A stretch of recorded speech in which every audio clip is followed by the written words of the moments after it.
A man, what it is. This is Dean, and I am your host, and this is by any means. What's the deal, family? What's going on, huh? What's going on, family? Can y'all hear me? Is we good? Why my background's not working? Okay, y'all want to be acting goofy today. That's fine. That's fine. That's what StreamYard going to do today. That's no problem. What's up, Big Bob Gunn? What's the deal, Brody? What's going on, gang? What's the deal? What's up, y'all? Let me put this link in the chat. Y'all seen the title? Y'all know what we here to talk about?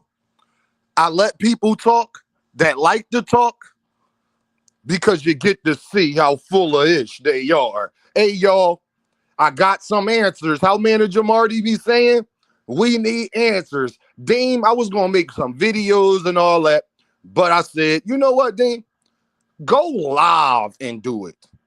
Y'all don't hide on Twitter. Don't hide on Twitter. Don't hide on YouTube. Don't hide on other people's channels. Y'all know where to smoke at. I'm not going nowhere until niggas hit this link. That are content creators that got videos and all of that. Y'all claim y'all want to smoke with everybody. I've been everywhere. Somebody come over here and come get the smoke. Since y'all the best at doing this shit, somebody come get the smoke. I bet you they won't, because y'all know where the real graveyard is at.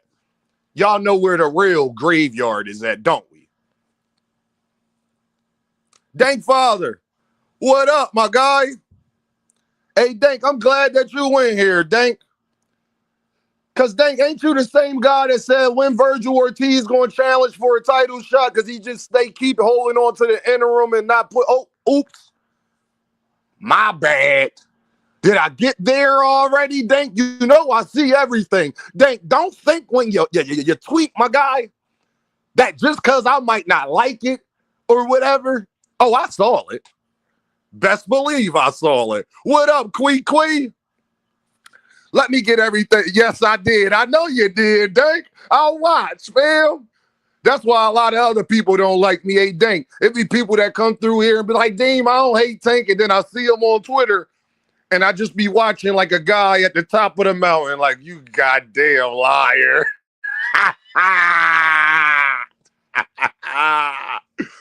Let me set everything else up, and we're going to jump right into it today. Hey, y'all, where are all the people at that say they be wanting all the smoke and everything? I've been calling for smoke for centuries, and ain't nobody give it to me yet. Y'all notice that, y'all? I've been everywhere. Nobody has came over here to get this smoke. Y'all know they all know who I am. So we're not going to do all Dean. They don't know. Yes, they know. Let me mention their name and watch how fast they make a video about it, gang. Champside say he knew I was making videos when I had 1,000 subscribers. I know you did, gang. Don't worry about it. Y'all want smoke. Y'all don't want smoke. Y'all want to be places where you can control a narrative. That's what you want to do. You want to be places where people are going to just let you say blasphemy and not stop you mid-sentence as soon as you lie. I got one rule. Don't lie. If you do not know what you're talking about, don't say it. If you do not know something to be a fact, don't say it.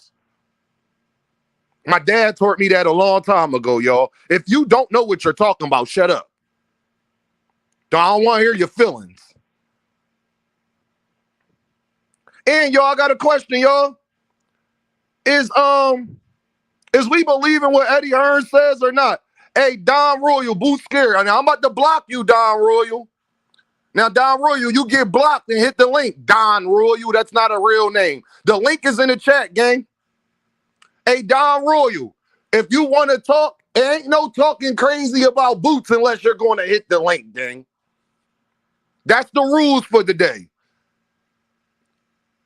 What's up, GD? Cam J Network. Hey, Cam J, tell Brian Norman Sr. to come holler at me, man. Tell him to come talk to the kid. Don't be scared. I ain't gonna be aggressive with the man. I just want to ask the man some questions. That's all. Just want to ask some questions. Cam, I want to ask Brian Norman Sr., why did he tell Bill to stop talking about Jaron Ennis and deflecting, and Jaron Ennis moved up to 154, but he continues to do it? I just want to answer, Cam. That's all, Cam. You know I love you to death, bro. I just want to answer. That's all. I just want to answer. I want to ask Brian Norman Sr., how much money did y'all get paid to fight Sasaki in Japan?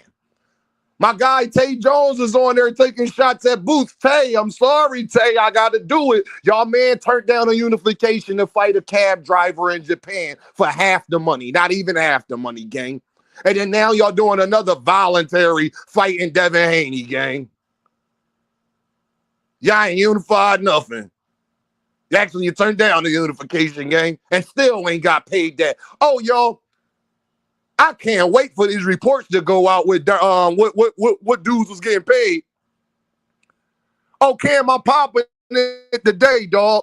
Hey, Cam, I sit back and I wait and I let people talk. What I found out yesterday, y'all, and 2 Cent, my guy KO slipped up. This for my guy KO too. He slipped up yesterday, and I knew he was when I asked him. So KO, why ain't nobody say nothing? Y'all believe everything Turkey and Eddie said. Well, Turkey said that everybody turned down Baccarat Murtazaliev, including Virgil Ortiz. You know what I found out yesterday, y'all? Boots is held to a different standard. I'm glad y'all said that. Gotcha. What Kanye was say, y'all? Gotcha. I'm glad that y'all said that. We gonna get into it since Boots is held at a different standard. Well, that works both ways, but I don't think that y'all gonna like the way that I revert that. It's okay. Stay with me, people. We got a lot to talk about, 2 Cent. Oh yeah, 2 Cent, guess what? You remember when Virgil was sending all of those offers? Do you want to know a fighter 2 Cent that he sent the offer to somebody else, Virgil Ortiz, that looked amazing this weekend, that he could have got a title shot if he would have challenged this guy? Xander Zayas. Y'all remember when Virgil was sending out all of them offers for the Madrimov, Boots? Xander Zayas was one of them too, y'all. But guess what? Xander Zayas accepted the offer, and Virgil and them reneged to fight Madrimov. Oops! Did I say that? Xander Zayas said he accepted the offer and was on Twitter asking for the fight, and said Virgil and them he never heard back. Wow. What up, GB? Hey, y'all, since we like listening to promoters, right? Didn't Oscar De La Hoya say he didn't want to put Virgil in the ring with a killer his next fight because he's been fighting killers after killer after killer, and you don't put your fighter in there with killer after killer? So y'all want me to believe that Oscar won't put him in there with Baccarat Murtazaliev, but he gonna put Virgil in there with Jaron Boots Ennis? Y'all, and how you know it makes sense? See, I let people talk that like to talk, 2 Cent. You know how that makes sense? Because they said him and Virgil agreed to fight in February, which would means if Virgil is healthy by November, he'll be taking a tune-up before he fights Jaron Ennis. Oops, did I say that? Did I say that? Mark my words, in November, Virgil Ortiz will be taking a tune-up, and that's when you'll know if what Boots and all of them was saying, if they verbally agreed, that's when you'll know. But don't worry, y'all. I might be in here in Philadelphia in February talking about ragging. I'll ragging. Oh, we ain't nobody hit the link. Oh, all the Boots haters. Oh, we gonna wait. What's that like button looking like, y'all? Where the Boots haters at? Don't go nowhere. Y'all supposed to be around, gang. Huh, D1, mark my words, Virgil Ortiz in November takes a tune-up, and that's when you'll know that him and Jaron Ennis will be fighting in February, gang. Watch how the narrative change when Virgil takes a tune-up. I forgot. Jaron Ennis is held to a different standard.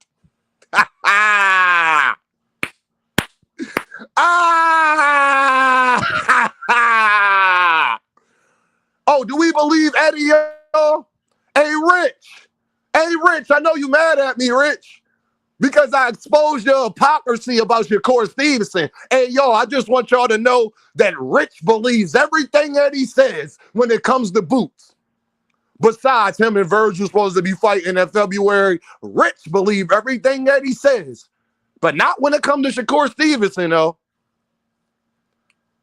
So, Rich, by your logic, gang, if Shakur resigns with Eddie, he's a duck, right? Huh?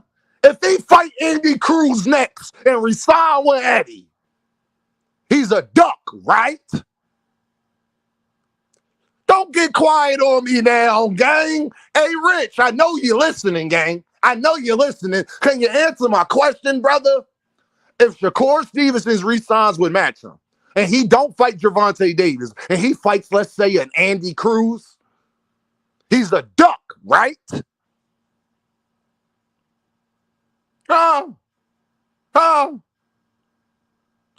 Hey, pound for pound, you know what the problem is, gang? They don't want to believe that. They're only taking part of what Eddie said. And I'm disappointed in my guy, KO, because KO did the same thing. He didn't say the other part that Eddie said. He didn't say the other part that Eddie said about them fighting in February. Because then the narrative jumps out the window right then and there. Because then pound for pound, I feel like you. Then what's the problem? But watch this, y'all. If Boots fights Josh Kelly, who is ranked high. Hey, y'all, they want y'all to think that Josh Kelly is like the 15th ranked guy in these sanctioning body. He's not. He's like number 2, number 3, y'all. Josh Kelly, no matter what you thought about him, he's Ford his way, and he's not getting paid to be on the rankings. Nobody cares about Josh Kelly enough to put money up on him to manipulate the rankings like they did for Kid Austin to fight Shakur Stevenson. Let's talk about it, gang. Dank Father, I can't see that. Say what it says. You just put up a status. I'm not about to leave my live to read that. Josh Kelly turned it down already. D1, he turned down Boots too. So he turned down Baccarat and Boots. Please tell me that's what you're talking about, D1. Put it in the chat. He turned around Baccarat and Boots. Hey, Lucky McKenna. Now I'm going to put you on the timeout. Hit the link. Now, Lucky McKenna, you my guy. But I got one rule today. If you going to hate on Boots, hit the link. Don't hide in the comments. Come holler at me about it. Come talk to me. Come talk to me. What that, thank Father, the man turned it down. Hey, y'all let me know, did Josh Kelly turn down the fight or not? Said the money. Josh Kelly's the goddamn duck. So thank Father, Josh Kelly wants us to believe that the Baccarat money wasn't enough. The Boots money ain't enough. Virgil Ortiz next opponent, y'all. Band up. Virgil Ortiz next opponent. Virgil Ortiz versus Josh Kelly on November 22nd, gang. I'm a spirit, gang. Virgil Ortiz versus Josh Kelly, gang. Virgil Ortiz versus Josh. Don't let that happen. Thank Father. If that happens, thank Father, you know I'm going to scorch earth.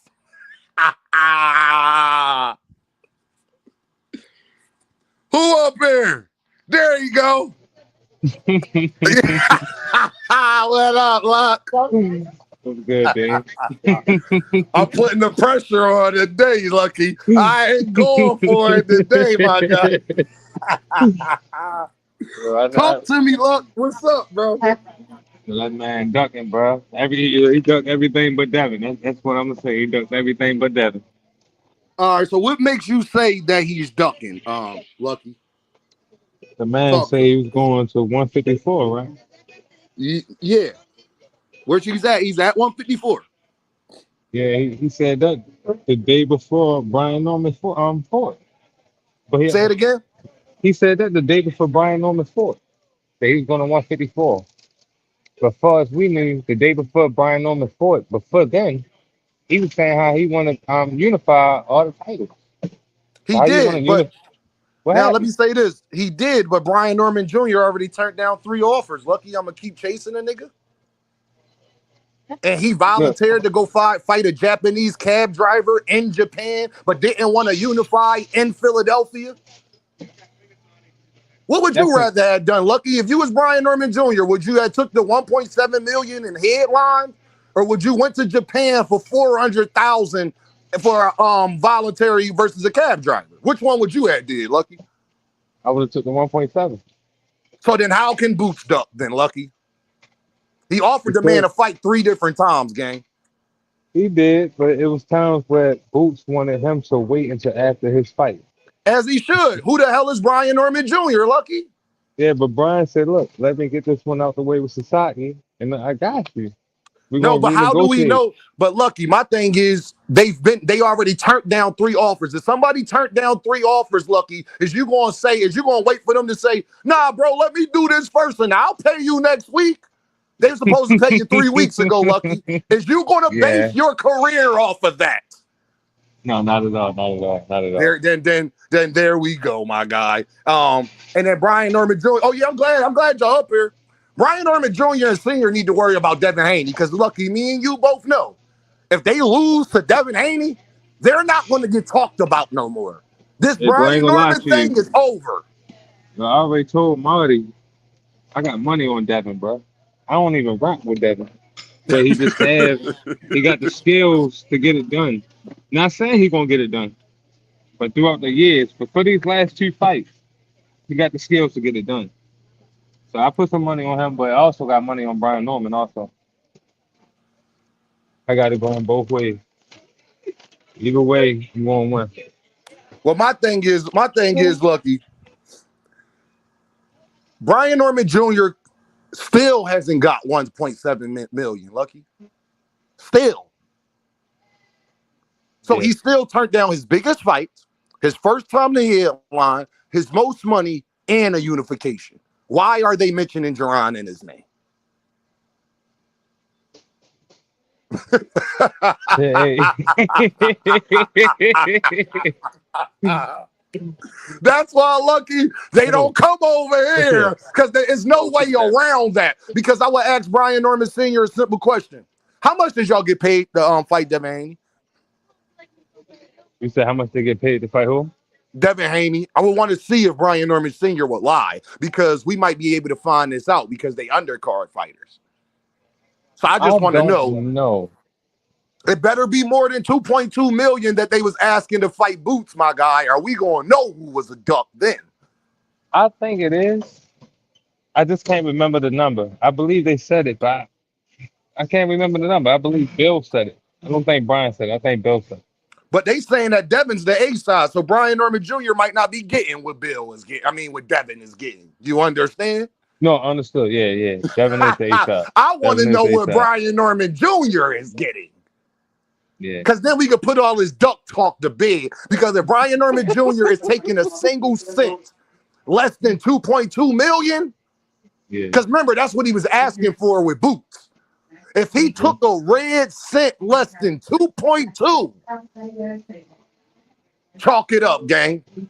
Chalk it up, gang. Because that But means you was lying. can I ask you something though? Talk to me. Was the win against Sasaki bigger than the win against Boots? Was the win against Sasaki bigger than the win for Boots? I'm confused on the No, no, no, question. no, no, no, no. The win that he got against Sasaki, Mm-hmm. is that bigger than him beating Boots? Hell no. If he beats Boots, he's a goddamn star after that. Yeah, but the thing is, bro, a lot of people don't even know who Boots is outside of the hardcore fans. I So can't it's I like, can't agree with that, Lucky. I cannot agree with that because Terrence Crawford was on the Breakfast Club. Every interview Terrence Crawford did before he fought Canelo Alvarez, my guy. Do you want to know a name every interviewer brought up? no, no, no. It was Jaron Ennis, but we gotta think that's coming from boxing fans or even people that's in the boxing media. But What about the outside of Breakfast that, Club? they don't know nothing about Boots like that unless they from Philly. But they asked the Breakfast Club. That was the only fighter they asked Terrence Crawford about. They don't know nothing about Boots like that. Boots ain't really known like that outside of hardcore fans. He Well, really not. you know what's so crazy, Lucky?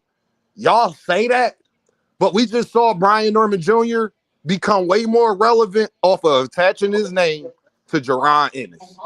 If it wasn't for Jaron Ennis, we wouldn't even be getting the Devin and Brian Norman fight. One, because Brian Norman got popular over Jaron Ennis' name, which made him popular enough that Devin and them, when he got on Devin and them radar. I agree with that. I They do need to agree be with that. thanking Boots, to be honest. He did get popular off that name. And But Lucky, you at know the what's so same time, crazy? Let what's me that? ask you this, gang. There's only two other Black American fighters that have been headlining in America all the last 3 or 4 events. There's only two other ones that's doing it. One messed up their opportunity, and you're gonna love that name. That's Tank There's Davis. only two. Tank Davis is one. Do you know what the other one Mhm. is? Terrence Crawford. The difference is with Terrence Crawford, though, Lucky, he's the B-side in two of them. Yeah. The only other Black American fighter that was on his way to do that was Keyshawn Davis. But he fucked that up. Now the thing is, you got Boots Ennis. He headlined it in Philly, but have he headlined outside of Philly? He headlined in Atlantic City. That's where Fort That ain't, Stanton is at. bro. Atlantic City, bro. You serious? Hey, bro, don't argue with me. You know BFTB, I'm hold down the on, street. Lucky. BFTB and me, I had niggas judging on KO channel that was giving them credit for saying that Atlantic City is not Philly. So I'm going to go off of what they say. It's a whole different thing. So he has headlines somewhere else, my guy. Bro, I'm just Atlantic saying, City my is like brother. selling out a theater. That ain't really nothing. But Now I what understand I he will sold say, out Lucky, Philly. that's That one of is the most. big. The Atlantic City Broadway is more than a theater, though. A theater. It's No, about it the is, but history it's behind it. Some of yeah. the biggest fights in boxing have took place right there. So it's not the average ballroom or theater, though. Just think about it like this, Lucky. It's like Jaron Ennis is held to a different standard. Bro, let me ask you something, bro. You like Ennis, right? That's your That's my guy. guy. Yes. You got him to look. This man got beat against Antoine Russell. Gary Antoine Russell beat him. Landslide. What do you I got to seen say I about that? seen I seen the amateur fight and it wasn't no landslide, my guy. But go ahead. I watched the fight you're talking about. It's on YouTube. It wasn't No, no I'm landslide hyping it though. up. I'm hyping it up. But Lucky, I gotta ask you something though. What's up? Boots is the only Black American fighter doing what we say we want our fighters to do. He's not bending the knee to Turkey. He's headlining and selling out in America. And you gotta understand this, Lucky. Yeah, he's selling out in Philly, but Jaron Boots Ennis brought boxing back to Philly. Philly didn't have a major boxing event in 10 years prior to Jaron Ennis. It was 8 years when his first fight. What since Bernard? Yeah, since Bernard. The Wells Fargo Yeah, wasn't hosting boxing events. yeah. They are now. And Philadelphia is one of the biggest cities, not only in the country, in the world, Craig. The thing is, yo, that's big to me. That's big for Philly. It's not big for boxing. It's just not big But for think boxing. about it, though. Think about it, Lucky. Where else would he need to sell besides the East Coast for real? New York, Philly, Maryland. Where else I would mean, Boots need to I'm go? just saying. I'm just saying, if he's that known and bringing in that many people, it should be no problem with him going out to Las Vegas. I Which don't they see him could. going But there. think about it, Lucky. Why would I do that? The reason why It, Floyd always fought in Vegas, because Floyd got ties to Vegas. He lives in Vegas. yeah, that's where the money at is in Vegas. Is it, though? See, that's where Floyd got most of his money. Yeah, but that you gotta think about what Floyd was doing for that. Jaron Ennis is not only my guy headlining, but he's reviving his hometown. He is. I give He's him that. He doing is, two things John. in one. T.O. not doing it for New York. Shakur ain't doing that for New Jersey. He was trying. Devin damn sure ain't doing it for Las Vegas or fake ass Oakland, California that he claims that he's from. Virgil So, Ortiz ain't doing that for Texas. Neither so is Bam Bam. you look at Boots like the people's champ. Am I correct? for sure. But he's Don't you? living it though, Lucky. That's the difference. It's not I look at it like that. That's what it is. Who else is Well, what do you? headline 3 straight times in their hometown and it's all been successful? All right, so Ali was the people's champ, right? Mm-hmm. He was the people's champ. Don't you think Ali would have took out Teofimo already for after the remarks he made?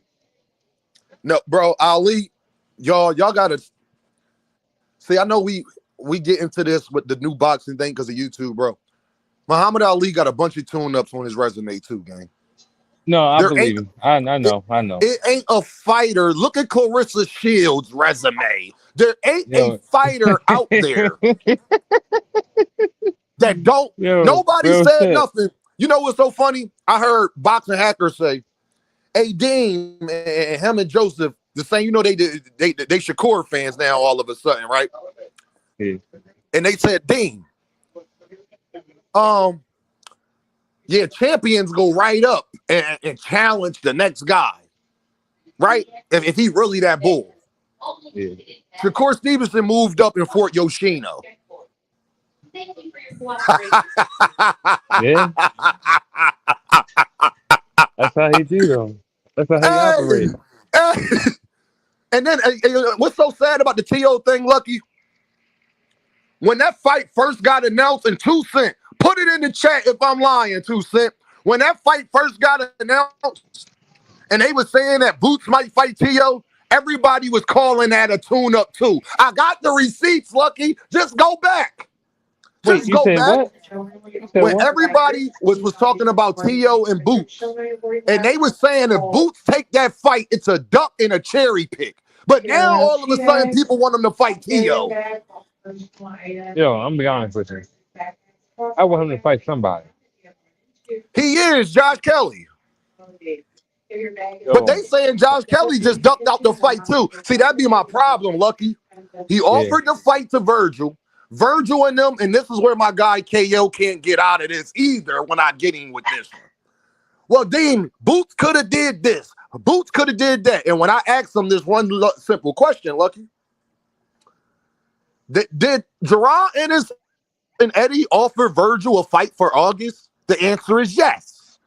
Virgil turned it down, Lucky, and said he was hurt.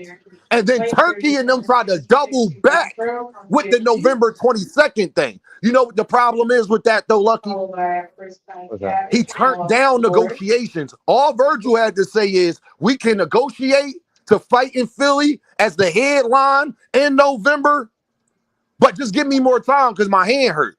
And how you know that you can do that, Lucky? Because ain't Gervonta Davis and Lamont Roach doing that right now at this moment? Ain't they fight getting pushed back and they're not fighting when they were supposed to? Virgil left negotiations because of his hand, but then wanted to start negotiating and that same hand was still hurt. You see where my problem is? He never had to leave negotiations with Boots for the August fight, Lucky. All he had to do, Lucky jumped off, y'all. All he had to do, y'all, was stay in negotiations with Jaron Ennis and just negotiate a later date.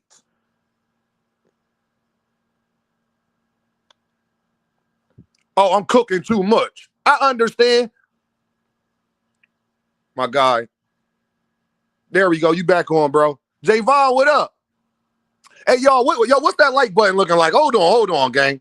What's that like button looking like? Oh, no, I'm about to spark my shit up. Hey, y'all, I'm missing about 35 likes, gang.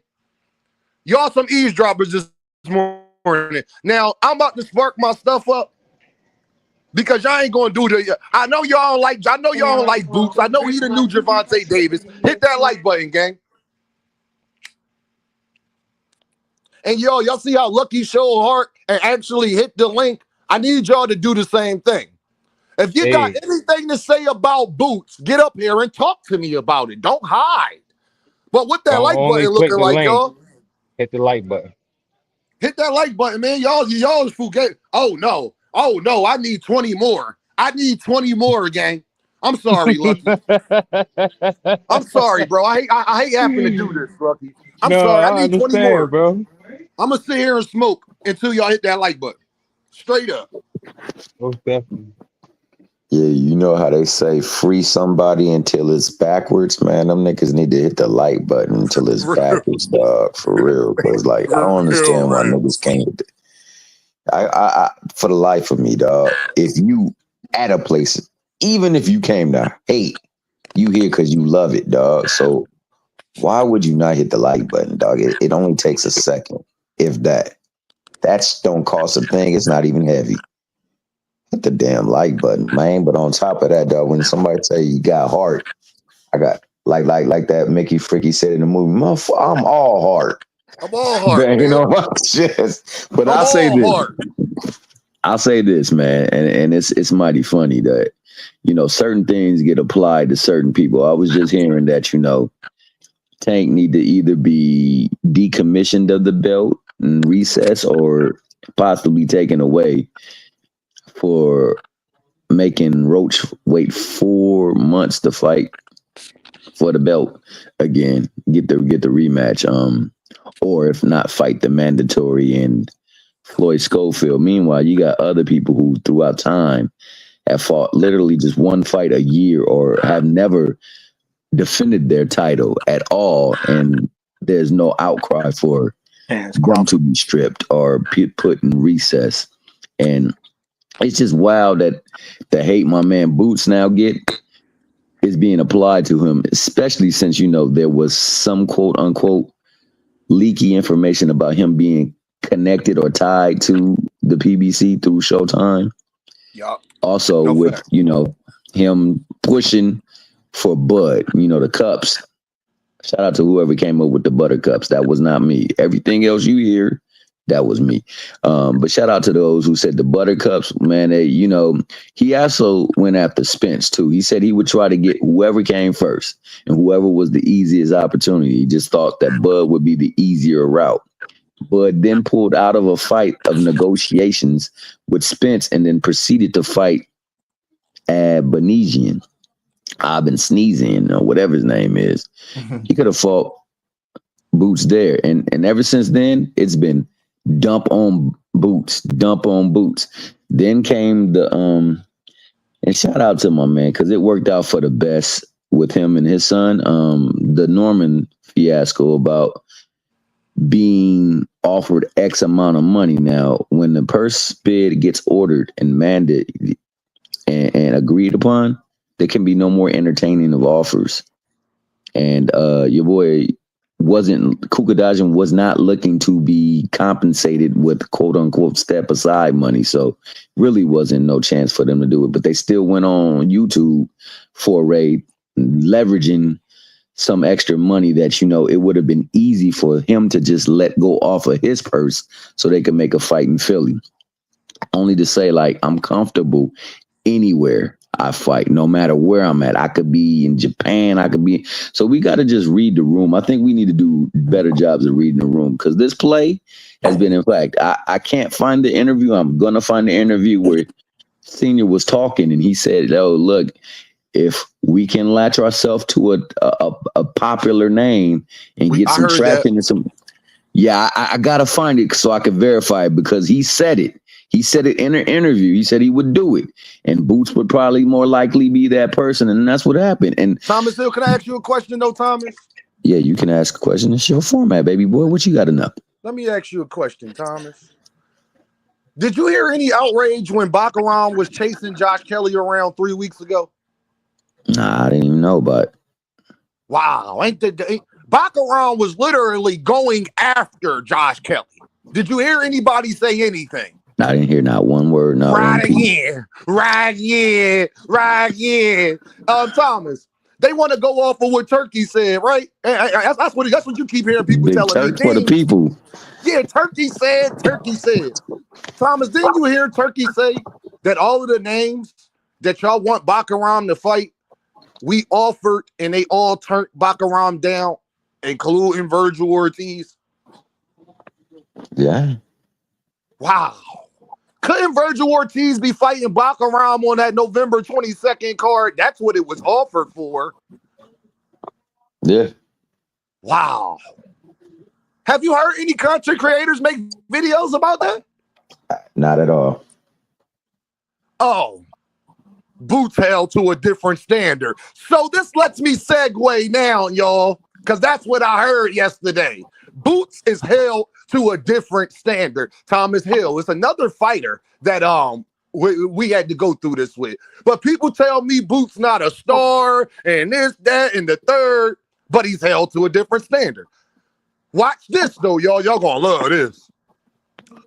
Well, then stop asking Boots to move like a fucking B-side fighter then. If he's held to a different standard, if you hold that man to a different standard, then let him be at that standard, continuing the headline in his hometown, not bending the knee to Turkey like y'all don't want other fighters to do, but y'all okay with one of our other, actually probably our second or third most popular Black American fighter. Y'all want him to go over there with Turkey for the co-main. You wouldn't ask Gervonta Davis to do that. We clout Shakur Stevenson for doing it. But y'all want Boots to do it. But you hold him to a different standard. So if you hold Jaron Ennis to a different standard, then let him stay at that standard. And that standard would be, I'm not fighting on a fucking undercard in Saudi Arabia. I'm not Brian Thurman Jr., gang. I'm not going to hold my career up and wait for Brian Thurman Jr. to decide to get the courage to want to unify with me. I'm not going to put my career on hold while other people go on Mill City Boxing but can't negotiate with me. Brian Norman Sr. and them got all this time to do interviews, but they ain't had time to get the negotiations right. And everything's Eddie's fault. Well, I got a problem with that because y'all want to believe Eddie when it comes to Shakur and Tank. Wow. But Eddie ain't put up $1 for Shakur Stevenson yet. Shakur Stevenson has never fought on a Matchroom headline event yet. Him and Jaron Ennis signed a month apart. So do I like that Boots is back with Eddie? Y'all know how I feel about that. But I got to say this, though, Thomas. Eddie is doing better by Boots and Bam Bam than he is any other fighters in his stable, including Anthony Joshua at this current time in events. Now that's a fact, and he's definitely doing better than other American fighters that are underneath his banner as well, too, because he's doing dirty by my man, what's his name? Jalil Hackett. He threw that Mickey Fricky under a bus for busting his ass to make a fight that he won and they robbed him of.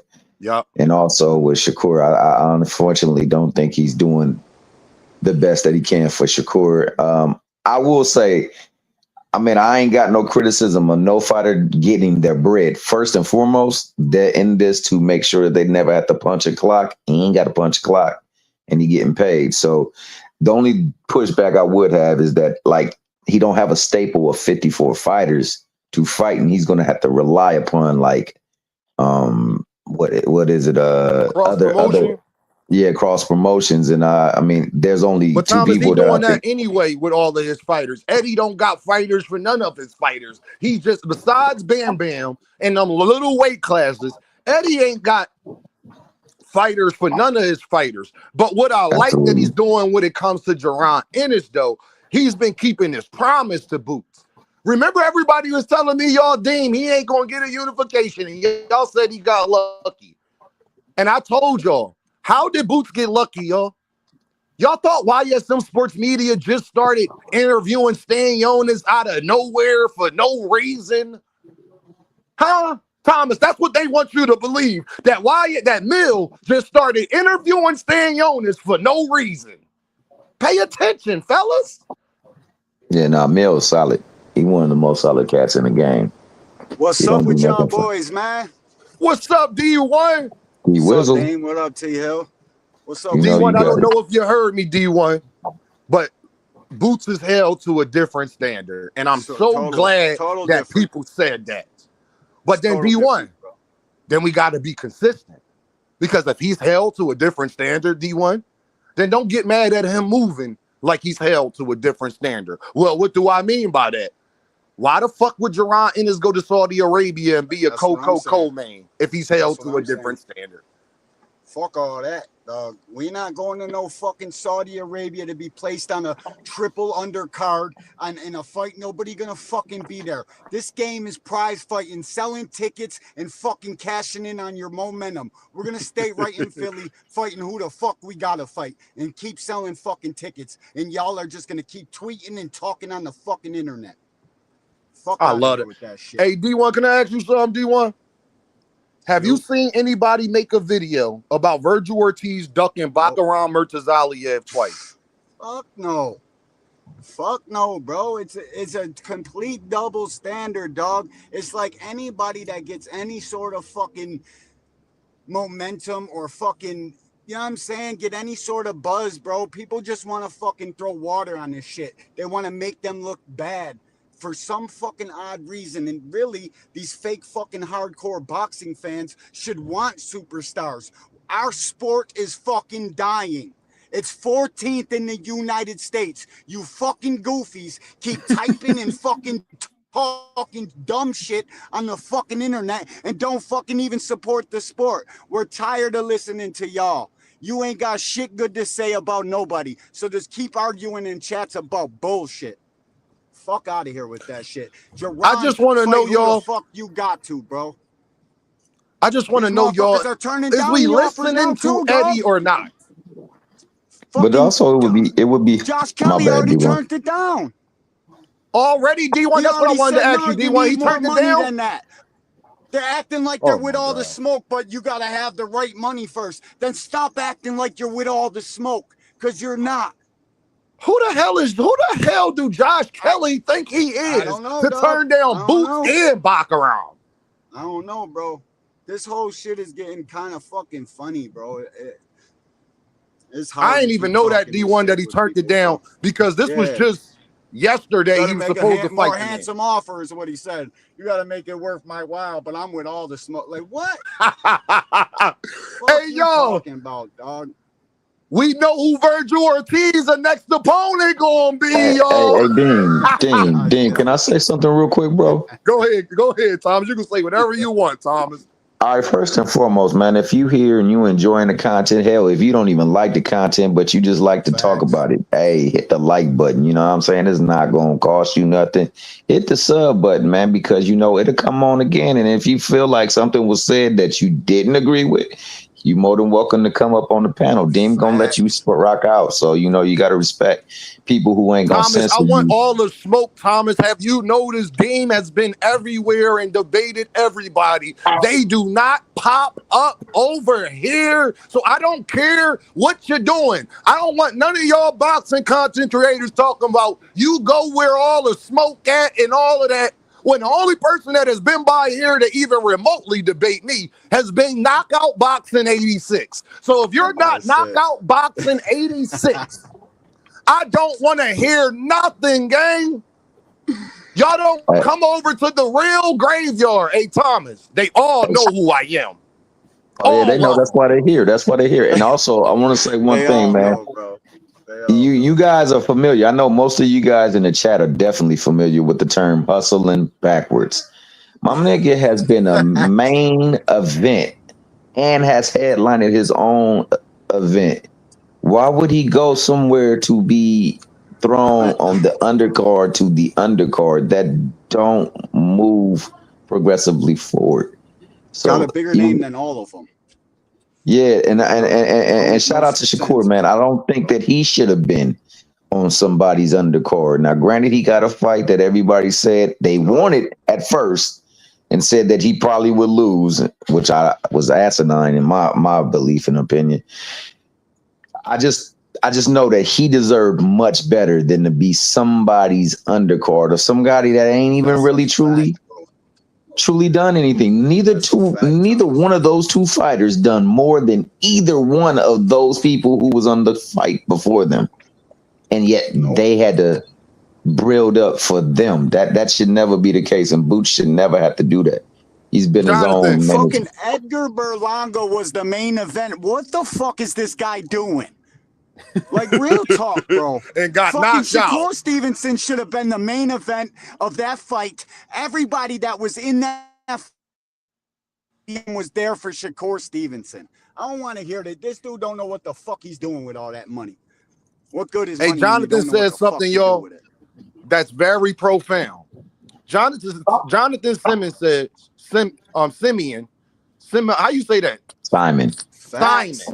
Jonathan Simon says Josh Kelly is number 1 or number 2 in the WBO. And I'm glad that Jonathan said that, because I got a question, y'all. If we listening to Eddie, say, I don't like when people want to listen to somebody, but only want to listen to half of what they say, D1. You know how much that pisses me off. So, facts, bro. Eddie Hearn says that Boots and Virgil have already agreed to fight for February, so I don't know why everybody got their damn panties in a bunch. For real, facts, bro. So let me ask y'all this, y'all. If Boots fights Josh Kelly, who's number 1 or number 2 in the WBO, then fights Virgil Ortiz for the interim WBC, which will put him in position. The Josh Kelly fight will put him in position to be the mandatory for the WBO, and the Virgil Ortiz fight will put him in position to be the mandatory for the WBC. Y'all gonna love this. So if he fights Josh Kelly, then fights Virgil, and then fights Xander Zayas, can y'all please tell me at 154 who got a better resume than that right now besides what's his face? Jermell Charlo? Nobody, bro. Mel Charlo's the only one, bro. There is end of conversation. Wouldn't that be 3 amazing fights, y'all? And I gotta let Blaze get in here, but I wanted to say that to y'all, bro. He's top 5. Josh Kelly's top 5. The kid's moving up to 154 for his first fight and gonna take a top 5 guy out the WBO rankings. What the fuck are we talking about? Lord have mercy. And what I'm hearing, y'all, bro. Josh Kelly done turned the damn thing. Oh, what Gap 2 said? That's 3 barn burners. Last time I checked, y'all, right. Creo, can I ask you something, Creo? If you fight Josh Kelly, then if what they say about Virgil is true, you fight Virgil, and then you fight Xander Zayas for the WBO belt, while you're gonna smash all of them. Tell me what's better than that. Can somebody tell me what's better than that? Who at 154? Because Boots put it all together for his last fight, his Stoney's fight. So, Amy, unified, that was the highest point of his career. And like we said, he's a side no matter what. And so I don't understand why he would ever be an undercard to anybody, whoever he wants to fight next. Because my thing is, I'm interested in seeing, like, when we know the potential that he did at 147, putting it all together with that body frame at 154. What does it look like? Bro, you're gonna be way different. And what's interesting for people who want to hate is we gonna see if he can take clean punches that he took at 147 at 154 like that. If he's playing, if he's not locked in, you see what I'm saying? So that's why it's just. Normally, you can't take punches as well when you're shaving all that fucking weight too, bro. Can I ask y'all this, y'all? Cam J Network said, Ding. Josh Kelly manager said Hearn is not trying to pay him half of what Kelly gets for a 10-rounders. Who the hell believes that, Cam? Yeah, that's what I'm saying, bro. If people believe everything that's put on a fucking YouTube video or somebody is out, I'm not saying Cam, my dog. Not Cam. I'm saying that's what Cam is saying. Yeah, bro, Kelly and I'm saying. That's Josh Kelly's promoter fucking acting like Josh Kelly's getting paid all this fucking money so he can get more money out of Eddie Hearn, and he's out here playing the fucking media games too, so that the fucking casual fans come across fucking the internet with their fat fucking thumbs typing away. Oh, well, fucking Josh Kelly gets paid this much and Boots is lowballing him, so Boots is the dog. Fuck out of here. Josh Kelly ain't never fucking. Who the fuck is Josh Kelly? Hey, Ill Will said They offered him the Yeah. same purse of his last fight to come fight Boots in Philly. Don't nobody. Hey, y'all notice something? Boots supposed to be the duck, right? But everybody need an astronomical number to fight him. But then they claim he ain't a superstar because they got to cover their fucking medical expenses for afterwards. If Boots is not a superstar, why do y'all need all of this money to fight the man? It's fucking crazy, dog. So now if Josh Kelly ducks, I do. It's his problem. Dean, what I would say, and it's just nuance because I agree, but I would say with Josh Kelly is, you can't go astronomically, you feel me, here, but you would want to ask for your highest payday fighting them. It got to be close to what your highest was, though. It can't be double that, triple that, some old goofy number. You feel me? But it's like, and then what does it look like if it doesn't look like on the back end negotiations as well? You feel me? Because that's where it's at, where it'd be like, hey, what type of split would he get on the back end of a fight like that? Is Josh Kelly worth 35, 60? That's crazy. Listen, man. You feel me? I'm going to say this. 75, what are we talking about? I'm going to say this, y'all. It's funny once people got... I don't agree with it, but they going to be asking for money like that. Yep, you pay him. But guess what, then, Blaze? That's all I'm saying. I'm glad you said that, Blaze. Absolutely. Then stop trying to treat Jaron Ennis like he a B-side fighter. Then facts, bro. So Ennis is my guy. So I'm on the other side of that argument. You feel me? I keep telling you. Hey, Blaze, tell them niggas to stop treating Jaron Ennis like he's a B. If y'all all need your highest big payday, bring your ass to Philly and come get that ass whooped. Then. Yep. I mean, it's. That's what it is, bro. What I'm telling you is this next fight is going to be his next body, bro. That coward won't fight Virgil after Kelly. It will be another soft touch. Can't wait. Hey, Charles. Now I'm about to block you, Charles. Hey, Charles Thomas. Your mom named you. First of all, your mom named you Charles with a last name like Thomas. So I know you about 45 plus. Charles Thomas. Now I'm going to block you, gang. I need you to hit that link. It's pinned in the chat, my guy. I need you to hit that link, my guy. Don't do the Boots talk in the comments, gang. This is a smoke show. Hit the link, gang. You welcome to say it with your chest. That link offer put the fear of God in them. They start shaking this shit. Charles, I'm at work, dog. I'm at work right now. I can't do it, man. My wife right here. Fuck. Hey, that nigga name is Charles Thomas. I know he's 45 plus years old. Hit the link, Charles. and his middle name, They're Good. They're Good. Charles, They're Good Thomas. Like that, man. Let him be, man. No, y'all, because people run on this YouTube and be talking so crazy about Boots. And then when I post this show and tell people to hit the link to come say what they gotta say, don't nobody want to say what they gotta say because then they go like, where Rich at? Rich. Oh man. But Rich, where are you at? Rich? Wait, hold up. My middle name is They're Good too, man. And my first name is Tommy, dog. What we saying? What we really saying, dog? What my man Charles do, dog, that he got the band button, dog. I missed it. Hey, Thomas. Then that just proved my point even more, my guy. Hey, Isaiah with the two piece. Niggas in here to be hating on the name Thurman. He said Thurman. Nah, you can't hate on Thurman. Wow. You know. I had to come up on that one. If you don't know, that's a shame. Hey, Isaiah with the two piece, y'all. He says Josh Kelly is worth a black a mile and some Very good marshal, baby. Hey, Isaiah hit the super chat. Y'all, show your boys some love. Hit that cash app. Hit that super chat. Shout out my guy, Windy City Assassin, man. I always got mad respect for him. Shout out to Young King Marquis too, and Marquis. I'm sorry, and hey, shout out somebody. Cam J. That's my guy, dog. I was just messing with you, Cam J. Dog. I knew what he was, Cam bro. Cam is my dude, man. Like 100%. Cam J is just a solid brother. That's my guy, right? Hey, all y'all smoke getters, where y'all at, man? But I don't know if that was DH, the Band fire Up, or alarm is Blaze. going off, gang. That Hit Thurgood the link. that was a banger, dog. Yeah. The fire department Come is on, man. outside.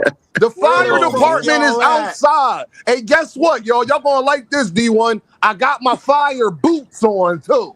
I got my fire boots on, too. Come get this smoke, y'all. Rich, Hey, yo, Dean. We don't want Rich, no smoke. Rich, where are you at, Rich? Where are you come at, up here and Rich? argue. Hey, Rich, I got a question. You said what Eddie said, and Boots is a damn duck. Yeah, he was Are we ham. going off of what Eddie said or not, Rich? I just want to ask some questions, gang. Yeah. Do we believe him now and every Is it other okay time? for Rich to change his When mind? we believe in Eddie. He better get Is up it here and okay for change his Rich mind. to And Yes. real shit though, you know, Eddie say be when you making say Yo, Boots Dean. look stupid, bro. Eddie do a bad job. Hey, y'all, hey, yo, Band Up, I'm gonna get to you, Band Up. Hey, Let me Dean, go what up? read What this. up, my boy? This cat, what's up, bro? Let me read the super chat, y'all. Creo the Traveler. Good show, Dean, with the pound. My guy. Salute, What's up, Creo. Band Up? Shout out to the motherfucking Hey, yo, trenches. look, we know we ain't gonna sit here and act like we don't know why people is making it this hard to fight certain fighters with that type of skill set. They know that, you know, like I told you last time, man. There's only a certain amount of way, or certain few ways, one or two ways you can really beat Boots. So they're not gonna go in there with the fire like that. So they're gonna try to come with every excuse to not go in there. Then they're gonna try to wait him out in case he loses. It's kind of, it reminds me Facts, of Band Up. Boots is an anomaly, bro. He's a glitch in the matrix, bro. Remember?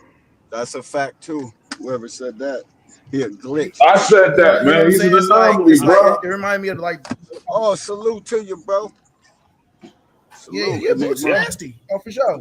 And there's only certain ways. There's only one fighter I believe that can beat him in the sport. Who's that? But nonetheless, you know what I mean. Who's that? Y'all know who that is. You know who that is. Terrence too Nah, old. I mean, T. Crawford's my guy, man, but I believe Time Father Time, bro. He's my guy, bro. Listen, bro, Bud's my guy, but Bud would have to fight him now. He can't wait no longer. After Canelo, no. If it's a real fight, no. You feel me? It's boosting. Something about turning damn near 40, bro. Man, He gonna have to fight him now. Whoever said that, they dead on with that shit. Yeah, it's boosting. Bro, it's like it's boost time now. Like that's the one thing about sports where you got to be accurate about. You got to be accurate about who's the best, and then it moves. You feel me? This shit is shifting. You feel me? It's shifting. You feel me? People are lining their positions to still have the biggest moments in their life to still fight. They'll argue to be the best when they position their promotion and their power and their leverage to be able to say, "Oh, y'all want me to fight him? We're gonna fight him." You feel me? And we're gonna get paid. You see what I'm saying? When they figure it out, and Boots is in line for that. You feel me? This is Crawford's. He tell you this is his last fight. Like I believe him. Yeah, bro. You feel me? Bro, you know, because if we're talking about this being wait, a real hold on, fight, whoa. Hey, yo, hold on. It's a wrap. Blaze, Crawford said he's not fighting Boots, man. Yo, hold on. Watch this You're though. not fucking with no Boots right now. Hey, watch this. Look. Everybody talk about Crawford retiring, right? Look at that last training video. Crawford has on the back of his shirt 4-time undisputed. Now, if this is his 3rd time going for undisputed, where do you think he's going back to? What do you think he's going back down? Bro, it's a fucking Shark Tank. I doubt if he's gonna go back down. He put on too much weight. He's not gonna. This ain't gonna be no easy. The back of the man's shirt that he's selling says 4-time undisputed. There ain't no easy fights at 54. At 38. At 38. 38 fucking years old, bro. He gonna look like Roy after Glenn Johnson. He gonna be on the ground, bro. Virgil, he gonna fuck around and be like Roy was when Tara hit him. Yup, that's a fact, bro. Because after Tara beat Roy, it was over. I'll say this, Band Up. If he lose the Canelo, he gonna have a chance to prove everything you saying. Cause guess who he gonna have to go on negotiations with immediately. Yeah, or else give up that belt. You think he going to negotiations with Boots immediately? He ain't gonna have no choices. Or give up the strap. And if Boots is mad though. If he beat Canelo, Boots will be mad though. Yeah. Hold on. I don't want to sound boxing actor, but there's other options at 54. Yeah, no, it's not. It's not no other options at 54 for Bud. It's gonna be for a belt. It's gonna be for another belt. Sure. Demon time, but bro. I don't think it's happening, bro. Fights. Hey, but I tell you what, if he beat Canelo, it's gonna be worse for them niggas at 54. He beat Canelo, bro. He beat Canelo. No. For the niggas at 54. Hey, band up. If he beat Canelo, they stripping him of his 154 belt. See, the thing is, I heard they already stripped him. I don't even like. I seen. Nah, D1, he's still the champion. I was looking on boxing scenes last night. He's still the champion. And that's what I'm saying. I seen conflicting shit, bro. I said, but look, my thing is this though. I'm telling you, if he wins, he's done, bro. Like I don't understand. He's not going backwards. He's not going backwards. Guys, there's nothing more he can do. Hold on. See, the thing is, band up. See, here's the thing. Let me stop. Dog. Shout out my guy, Boxing Hacker, dog. I'm about it. See, here's my thing. I mean, here's the thing. I mean, you guys, I swear, like, you just won't let me finish. I mean, you get this dude off the fucking panel. He'd be like, how do we know that? Hey, yo, you want to know what's so crazy to me, yo? The super chats told us to get you the fuck up out of here. People want to tell us Jaron Ennis is not a star. But who's saying that though? That's what the fucking commenters. No, we got names on. Yo, Dean. Hey, Dondrick, pop up. Hey, Dondrick, pop up. Dondrick, who got stripped in the WBA interim? I'm trying to follow the conversations in the comments, but I'm a little confused. Pop up here, Dondrick. Come on, let me. Comments, bro. I just tell y'all this, y'all. My guy is doing what we ask all our American fighters to do, and he's getting crucified for it. Now people don't care about the rankings, but when it was Gervonta Davis, he ain't fighting none of the top guys in the rankings. That's what we was hearing stuff with. Where was Frank Martin ranked? Y'all remember those conversations? Yep. Frank was ranked high in the sanctioned body. It's ranked high in the sanctioned body. Numero uno. Hey, yo, you know what it be? It be the narrative pushing motherfuckers. Hold on, y'all. Y'all, we got 117 people in the building. What is that like button looking like? Somebody tell me in the comments what that like button looking like, y'all. Bro, it don't even matter. If I go to somebody's chat, I don't even like the fucking person, I still hit the like button. Word. Get it, it's free. The like is fucking free. Hey, yo, we missing about 30 likes, my guy. Oh no, we got 82. Oh no, hit that like button. You got people who not even moderators telling me the likes. Hit that like button, yo. They trying to get a wrench, you know. Damn, y'all really don't like Boots. That's crazy. Like, what did Jaron Ennis do to y'all people? He's an up-and-coming young black superstar, bro. That's what it is, dog. God, and I'm a white guy. He was a real nigga through and through when I met the nigga too. Hey, Dan, hey, yo, I swear to God, y'all. Yo, watch this, y'all. As soon as I said that, y'all, I swear to God on my daughters, 17 people left the building. I swear to God. They were boxed. Another five left. Y'all some damn haters. I ain't got 17 baby moms, so only one of them probably left that was connected to me. Y'all some damn haters, gang. It was showbiz and boxing. She was like, I just want to see his demons on the show like he say he is. I can't stand them motherfuckers. I swear to God, I can't stand some of them motherfuckers, man. Narrative pushing ass channels, man. Yeah, I will say that Boxing Ego has basically turned on Boots ever since he signed when he turned. So it's weird. It's weird. Is talking about. It's very weird. But no, Boxing Ego, he definitely turned his back on Jaron Ennis. But niggas like him, I don't worry about, because when Tom come back around, he gonna have to be like, you know what they gonna say, y'all? I ain't never say Boots wasn't great. I just wanted him to fight somebody. That's what they gonna say when he become undisputed at 154. Mark my words. Ego is PBC, bro. Real shit. Pay attention to this. He'll hate on anybody that's not fucking PBC. It's Eddie Hearn who he hates. It's not even his disdain for Boots. It's he don't like Eddie Hearn. Nothing Eddie does is any good. He fucking paints it as a bad light no matter what it is. And that's cool. Just fucking say what it is, man. And if people I swear to God, y'all, I'm here to tell you. Yo, I've actually heard Ego say he fucked with Boots quite a few times. Yo, I had 117 people in here about 3 minutes ago.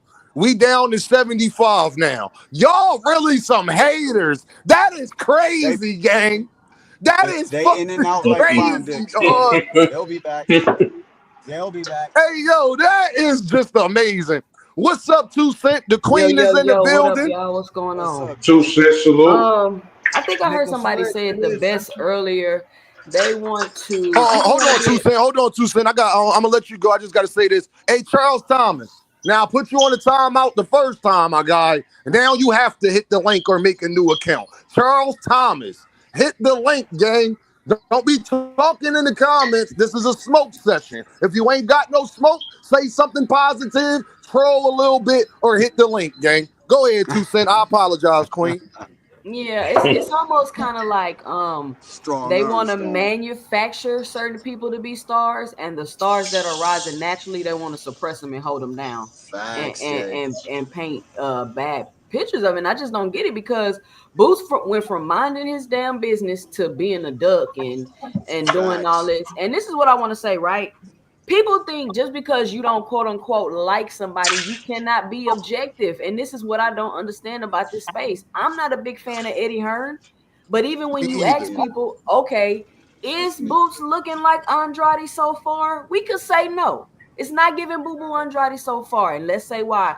Eddie has put him in events in his hometown, let him headline.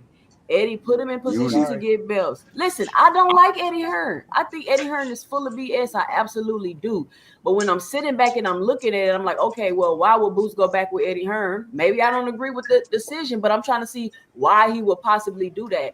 Is he doing it to duck people at 54? Well, why would he do that? Stay active. Would you say you can't hear me? No, I hear you now.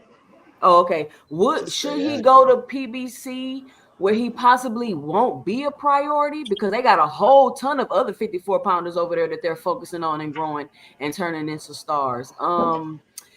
Should he sign with Eddie for maybe another 3 fights and see what happens and where it goes? Because obviously people want the Virgil Ortiz fight. He's with Eddie. They're talking about making a fight. They're not gonna make the fight right now, right this second. But that don't mean he's not gonna get the fight. That's what I'm saying. It's already done, though. Who said he would wait? Who said he would wait for Virgil? I want to finish making my point. And so, could it be possible that he went back to Matchroom because he's a priority at Matchroom?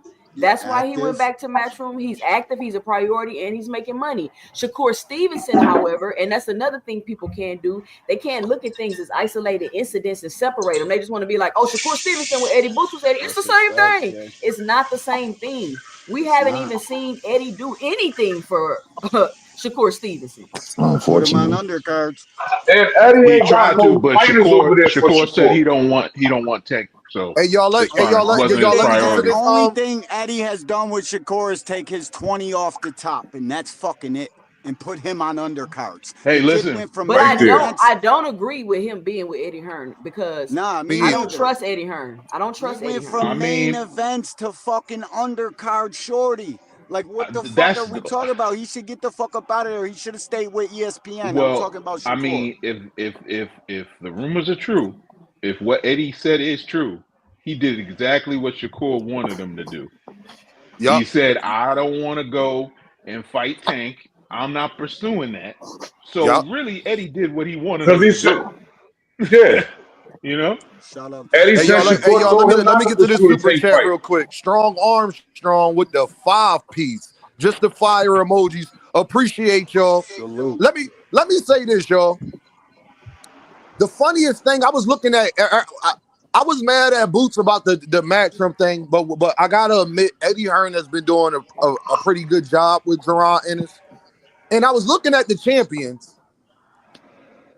Only person that's with PBC that's a current champion is Sebastian Fondora. That's it. Bud Crawford's not with PBC. Xander Zayas is with Xander Zayas is with Top Rank. And who Baccarat with, y'all? Ain't Baccarat with Top Rank too? No, he PBC too. He PBC. All right, so two of them. Yeah, He two might of not them. be full PBC though. He might just be on working term. You know what I mean? It's more. Yeah, I thought I ain't know. Is Baccaram a full-time PBC fighter, y'all? Nah, I think he just. I'm about to check that shit right now. I think he's in association with him. Yeah, More like. And Charlo not active. We don't know what punched Charlo on gonna Tim be doing. Zoo. Tim Zoo just got beat up. We don't know if he'll Hey, can I? Hey, it's fucked up what Turkey did Tim Zoo, man. Hey y'all, let me get to this 5-piece, and then Thomas, you go ahead. John Byer says, "Damn, 2 Cent making some good points. I might have to take all my Eddie slander back." And Kamal had a $2 She always do. Oh, Kamal, hold on. Where'd that go? Hold on, let me get to that. Thank you, Kamal. D1. Kamal Oz with the 2-piece. Boots is following Andrade and Crawford's blueprints. Yo, Kamal. Kamal, you my guy, so I ain't about to go crazy on you, Kamal. But I appreciate you, bro. Matter of fact, Kamal, pop up here. Kamal, pop up, Kamal. You know you're welcome, gang. Boy. Hey, all I want to say is shout out to my people up on this chat. I rock with Blaze, pound for pound. He always solid with his information, his takes. DH, that's my guy from way back. Shout out 2 Cent. She always cooking on the low. Band up my guy, even though he love him some bud. And I was at. Yeah, I don't go say that. I ain't gonna go that far. but hey, I was gonna ask, could you read the chat in the private chat? I already did it, Thomas. Chat. I already took care of them, bro. Okay, Thomas, bet. Shit. Nah, D1, you know you the fam, dog. I've already addressed you too. It's like we're at a point where no matter what Boots do, it's gonna be a problem. It don't matter what he do. Like that's the level we've reached. Like if he would have fought, like how KO was saying, he could have fought Madrimov. Madrimov coming off 2 losses. They would have fried Boots if he fought Madrimov. What's up, Arena? Would have fried him if he fought Enigma. I'm gonna pause you, Enigma. And then when you want to talk, just unmute yourself because you got some feedback, bro. All right, go ahead. Do what you gotta do. Nah, but Enigma, when you want to say something, unmute yourself and say what you got to say, gang. All right. I was gonna say this, y'all. What's up? Come on. Name me another. I hear what people saying about when it comes to Boots and all that. But can somebody name me another Black American fighter that's getting moved better than Jaron Ennis currently? Yeah, absolutely. Keith Thurman's getting moved correctly. He just went down to Australia to fight a nobody. What the fuck? Come on, did you just say Keith Thurman? Keith Thurman is in discussion to fight Jermell Charlo. Keith Thurman is in discussions to fight Errol Spence. Yeah, in other words, come on, they not fight Earl Spence. Now we've been hearing about Earl Spence come on for 7 months now. Keith Thurman is like Sebastian Fondora. He's in negotiations to fight Jermell Charlo. That's for a fact. I know that for a fact. Yeah, me too. That's for a fact. So Keith Thurman is in the move for fight Virgil. I've been here. Let him finish, band up. Go ahead, come on. I don't have much time, so I'll just say this. Eddie Hearn has failed Boots in the public relations sphere. Turkey has capped on Boots' name, and Eddie Hearn has not stood up for him. The only person that stood up for Jaron Boots Ennis with the failed Virgil Ortiz setup, because I thought it was a setup. I thought they were setting Boots up to lose in his first fight at 154. The only one who spoke up on his behalf at that time was Steven Espinoza, who he should have stayed with. Steven Espinoza said that Boots is not a duck. He does not turn down fights. Eddie Hearn was quiet as a church mouse. Turkey has this jihad against Jaron Boots Ennis and is libeling and slandering his name in the media. And the only people that were actually speaking up for Boots and standing up for him were people he's no longer affiliated with. Steven Espinoza on the PBC side. Come on, let me say this. Eddie Hearn did stand up for him. Don't nobody want to listen to what the man said. And come on, this is what happens when propaganda, clip the videos get put out. Everybody keep talking about what Eddie Hearn said. But nobody, Kamal's addressing what I said about Eddie Hearn. Eddie Hearn also said that him and Virgil Ortiz have already agreed to fight for February. And everybody just acts like Kamal, he didn't say this. And he just said this last week. That Eddie Hearn is a snake oil salesman. He's a carnival barker. Right he is. He's Bill Haney with a legitimate company. with a legitimate Now, promotional come on, company. let me ask you this. That's the situation with Boots. I'm just gonna say this. I gotta go because I gotta go. There Oh, were yeah, a number all of right, good all right. fights at 154 for Boots to take, all with the PBC side. He could have fought Erickson Lubin versus Bakram Matsulayev winner. I think Matsulayev fights under the Kathy Duba main events. I think he's with them, but he's fought on PBC cards numerous times. All the smoke is at 154 with the PBC. So I got to treat this guy the same way I treated Crawford when he didn't sign. He chose to re-sign with Top Rank. Boots, I don't know what he's doing. Eddie is controlled. He shines Turkey's shoes, and Turkey has been dissing Jaron Boots Ennis. Specifically, last time I remember, he said he wanted 2 tune-ups. We don't pay for tune-ups. Well, what was fucking Devin Haney versus Ramirez? Yeah, well, it was a damn tune-up. That was a boring fight. And so Turkey keeps on going after him, and Eddie shines Turkey's boots, and no pun intended, licks Turkey's boots. It will just say Eddie said in the same clip when he told people that him and Virgil have agreed to fight in February that the 2 tune-ups thing was a complete lie. So Eddie has said something. People don't want to listen to Eddie because they don't like Eddie. Come on, we don't like Eddie. But what I can say is this. He brought boxing back to Philadelphia that wasn't here for 10 years prior to Boots. Boots has been main eventing and not bending the knee to Turkey to be a co-main in goddamn Saudi Arabia, right? And then now that's why Turkey is mad at him. Turkey is only mad at Boots because Boots ain't doing what he wants him to do. But we give Gervonta Davis credit for not bending the knee, but then we want Boots to bend the knee to Turkey. And he's not doing that. I don't want him to bend the knee towards Turkey. I wanted him to go back where the action is. He's fought David Avocado. PBC too, David Avocado, when Crawford fought him, I trashed that fight. He fought Karen rematch. That's a great point. DH made a great point, though, Kamal. Wasn't Stanionis with PBC? Yes, sir. He was. He was.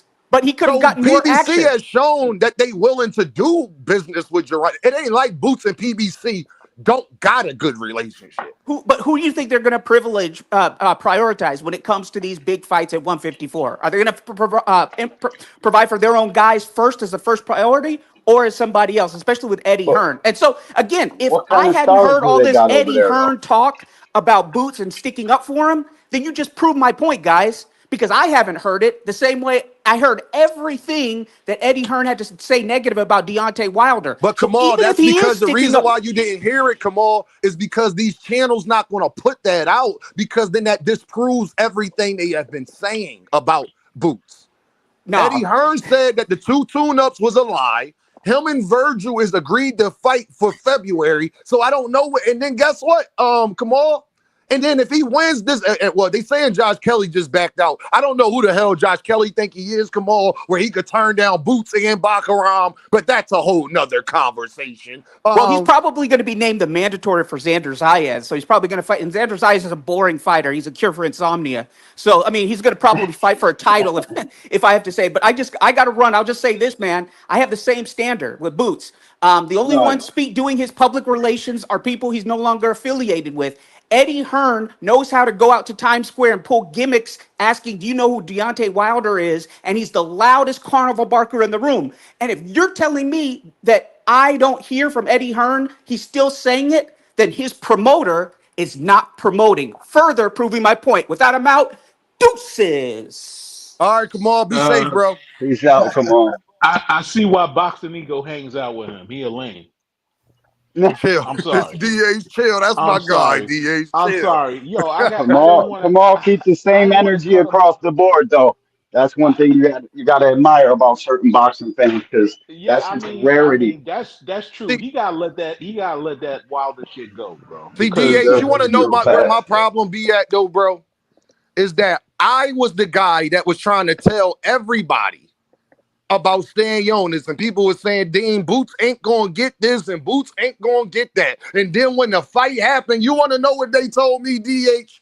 He got lucky. No, you got to give Eddie his credit, bro. You can't say that. Eddie sent the offer to Brian Norman Jr. Brian Norman Jr. turned it down 3 times. What did Eddie do? Eddie got Jaron Ennis the next best available fight, which was Stanionis. Yeah. We already know that Barrios is not fighting nobody. Barrios, listen, man. Listen. We already know about that. Yeah. Now, Boots could have went and fought up at the other division, but the problem I got with that, even if he signs with PBC, Erickson Lubin is not stepping aside to let Jaron Ennis fight Bakaram. Fuck no. So yeah, he could get the winner of that fight, but now he's in position to get the winner to get the Xander Zayas fight. What I do like that Boots is doing. I don't think, honestly though, I don't think that they gonna let him get that Xander Zayas fight. It'd be too early for Xander. He just became a champion. He fresh. But Enigma, Boots could put them in a position where Xander Zayas don't have a choice, bro. He won't have a choice. Once you a champion, all of that, it's hard to start skipping around and all that, especially if people petition. Yo, I don't mean to change his man, though. Where's all the fucking top rank is broke talk? How come nobody talk about top rank is broke? They ain't even announced it. They got possible streaming options. Where the fuck is all the slander of top rank being broke? There ain't top none. rank is in no man's land right now. Yeah. No, top rank is about to join PBC. I hope so. Facts. They about to join PBC. That would be my guess. But I don't know, bro. Prime might be getting out of boxing. They got all this NFL and NBA money, bro. They might just be letting this contract run out, bro. Shit's not looking good for real, bro. Hey, D1, they just signed the contract last year, bro. They not going nowhere. But listen, bro, when shit came up, the NBA and MLB gave fucking Prime all this money. Now they're saying that their new business model, it doesn't quite fit combat sports. Like, bro, it's scary, bro. For real. Hey, y'all, let me get to this super chat. Ill Will says, with the two-piece, 47 and 54 A side. But we say Eddie, Hearn don't promote. I'm just saying, like, it's to this point, y'all. If you don't fight Boots at 154, you're not going to have nowhere to go. All right, the IBF rankings. Bakaram is the champion. Erickson Lubin is number 1. Nobody's at number 2. Josh Kelly is number 3. Then you got Kalen Wash, Sir Boachuk, who turned down a Jaron in his fight as well. Here's the thing, bro. Would you rather Boots and Virgil fight on an undercard or have a big fight in Texas Stadium in America? I don't get these. They know the answer, D1. Bro. They know the answer. You think that fight is still out Jerry Well? D1, hold on, y'all. D1. You think that's still out Jerry Well? D1 Dondrick said that was a fake ass article. D1, a UFC writer wrote that, not Anderson. I know what he's talking about, but I'm not talking about that article from Buddy. That shit got myth busted, but it's for real. Amazon Prime might be turning away from combat sports, bro. All right, y'all. Look, the WBC well, I hear you, Don. Is Sebastian Fondora is the champion. Virgil Ortiz is the interim, who has not petitioned at all. Shout out to Dank Father, who has not petitioned, who has not asked, who has done nothing to try to fight Sebastian Fondora. Nope. But ain't nobody say nothing about that 2 cents. They haven't made one video about that. Number 1 is Sir Boachuk, who turned down Jaron Ennis. Yep. Number 2 is Jose Ramos, and then Tim Zoo. Jesus Ramos, is he in that rush to get no fight? All these fucking names of guys, they all want life-changing money to get in the fucking ring with this kid. And then the WBO, y'all, is Xander Zayas. The number 1 spot is vacant. Jorge Perez is number 2. Josh Kelly is number 3. And Jaron Ennis is number 4. So Josh Kelly turning down Boots does nothing for him because that don't mean that he's going to get mandated now. Actually, him turning down Jaron Ennis is bad because he's not at the number 1 spot. The number 1 spot is super bad. Yep. If he don't take the fight, if they deem it a liable offer, and yeah, I mean it's comparable to his pay, and he turns it down, you dropping those rankings. So and watch this 2 cents. Let Jaron Ennis fight Jorge Perez and watch what the world say. Man, that ranking stuff not gonna matter when it pertains to boots. No, I thought Jorge just lost. Isn't that the dude that Xander just beat up? Yep. The Perez Garcia dude. Yep. Yeah. But it's funny though, ain't nobody say nothing about Boachuk turning down Jaron Ennis though. And like Eddie said, since people love saying what Eddie say, it was massive. It was massive. We gave him a massive offer. I was so surprised that Sirhan turned it down because it was so massive. That was Eddie word. But people say Eddie ain't been speaking up for Boots, and I don't agree with that. They know what the recovery time is and the medical bills to get your teeth fixed and your fucking jaw realigned. They need more than massive, bro. They need more than that. Hey, yo, Thomas Hill. Yeah, I really. Thomas Hill. Oh, I got you on Thomas Hill. Thomas Hill with the wrench for my guy to live. Some pound for pound and Kamal. Got you, Thomas Hill, with the 5-piece. Appreciate you, gang. Hey, Thomas Hill, you a spirit, gang. What you call him? You call him a spirit? Yeah, shout out to my guy Greg Hackett. Look at the Real Fuck TV or whatever the fuck his name is. Boots is C level. Name a fucking B level fighter that beats Boots, then, buddy. In the comment section. Last comment. These people they just say. They just be I think motherfuckers just be saying shit to say shit, man. People just talk to talk, but they got lips. Thanks. You don't know shit about boxing if you think fucking Jaron Ennis is a C level fighter. You fucking goofy. Click the link and come tell us who's a B level that beats. Nah, just block that nigga. Get him the fuck out of here. This shit crazy, dog. Fat thumbs and fucking no sense in their brains. Yo, it's so crazy, y'all. Everybody be talking all of this smoke shit. And I only see people who supporting Boots hitting the link. Where all you Boots duck people at, man? Where's y'all at? Y'all watching? Hey, DH, it's 110 people in the building. They're watching and didn't hit the like button, so they're watching. Oh, yeah, hey, absolutely. Hey, 2 Cent, since Rich scared to come on my platform now, 2 Cent, can you promise to ask Rich, do he believe Eddie or not? That's all I want to know, 2 Cent. But I want to know, like, let's say you don't agree with Boots re-signing back with Eddie Hearn. Who is he ducking? That's what I understand. Y'all keep calling him a duck, but who is he ducking? I know y'all not saying he ducked Tio, and I know y'all not saying he ducked Devin. Who is he ducking? Nobody. They're trying to say Devin. They're trying to say Devin Haney. What the fuck? And then they try to say he ducked Virgil Ortiz. Okay, hold on. Then they try to say he ducked Virgil Ortiz. Then you say they scheduled the fight for February because it sounds like to me they're both getting quote unquote tune-ups. It's just Boots tune-ups is ranked. So I'm just trying to understand who is he ducking? Can somebody explain, like, who is he ducking? Like, seriously, like they saying he ducked. It's about Virgil. My guy KO told me he don't even care about all of the other stuff. It's just the Virgil thing. He fighting Virgil in February. They've been trying to say that for a minute, man. Robert Garcia said that shit too. So yeah, but you know what else Robert Garcia said? They need 48 weeks. Person that was just ducking him the whole time they was at 47. So then you move up and call me out, and now I'm ducking you. Yep. Come on, y'all. Hey, 2 Cent, you know what's even worse, Queen?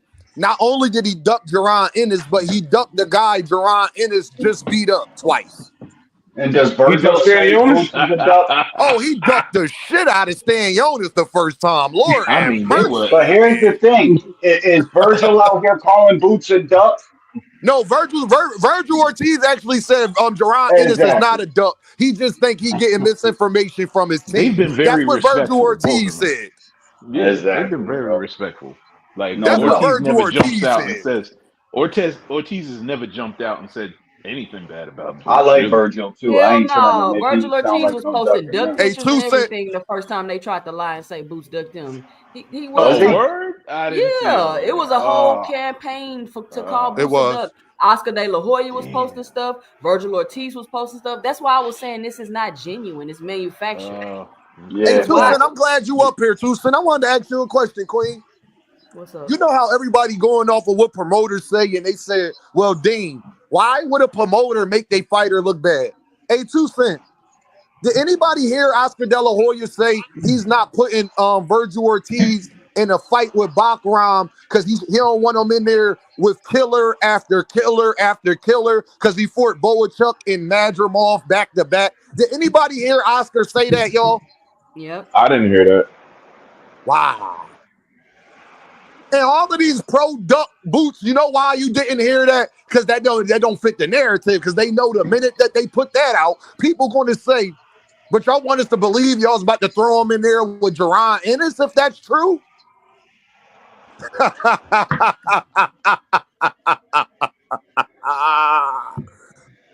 That's what Oscar De La Hoya said, who is his promoter. That's what I'm saying. How do you go from the most duck to ducking? Like, come on, y'all. Stop it. It's manufactured, a long fucking time, man. Hey, y'all, and we got history, he's y'all. really getting ducked, though. Not, I'm being protected, but I'm making everybody else out as a duck, and I'm acting like I'm making fights. No, that's that Devin Haney shit. And we got proof that Oscar does things like that. Because Ryan Garcia said that he didn't want him to fight Gervonta Davis.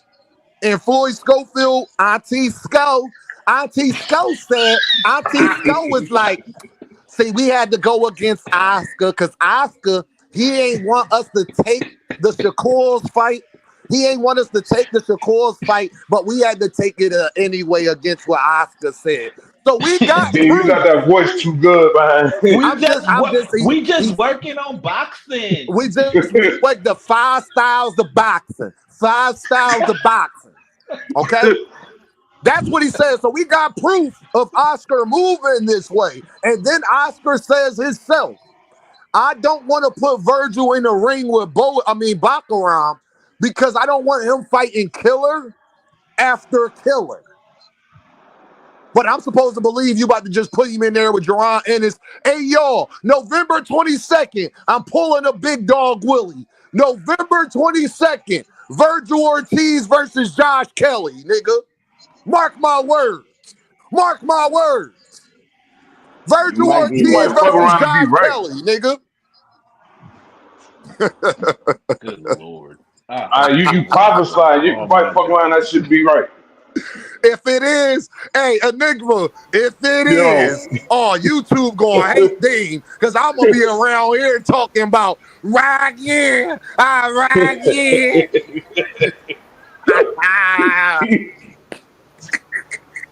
Hey, 2 cents, the other 2 cents with the 2-piece, keep cooking these boxing illustrators. Illiterates. Illiterate. They're I'm illiterate. Nah. Hey, they misspelled it. Everybody illiterate around this mother. Jonathan, this is the first time I'm in Jonathan on the panel. What's good, gang? Holla at your boy. What's up, player? What's going on, fella? Hey, Enigma, I'm gonna put you on mute real quick because you sound like you're on the highway, gang. That's not Enigma. That's not Enigma. Nah, it ain't.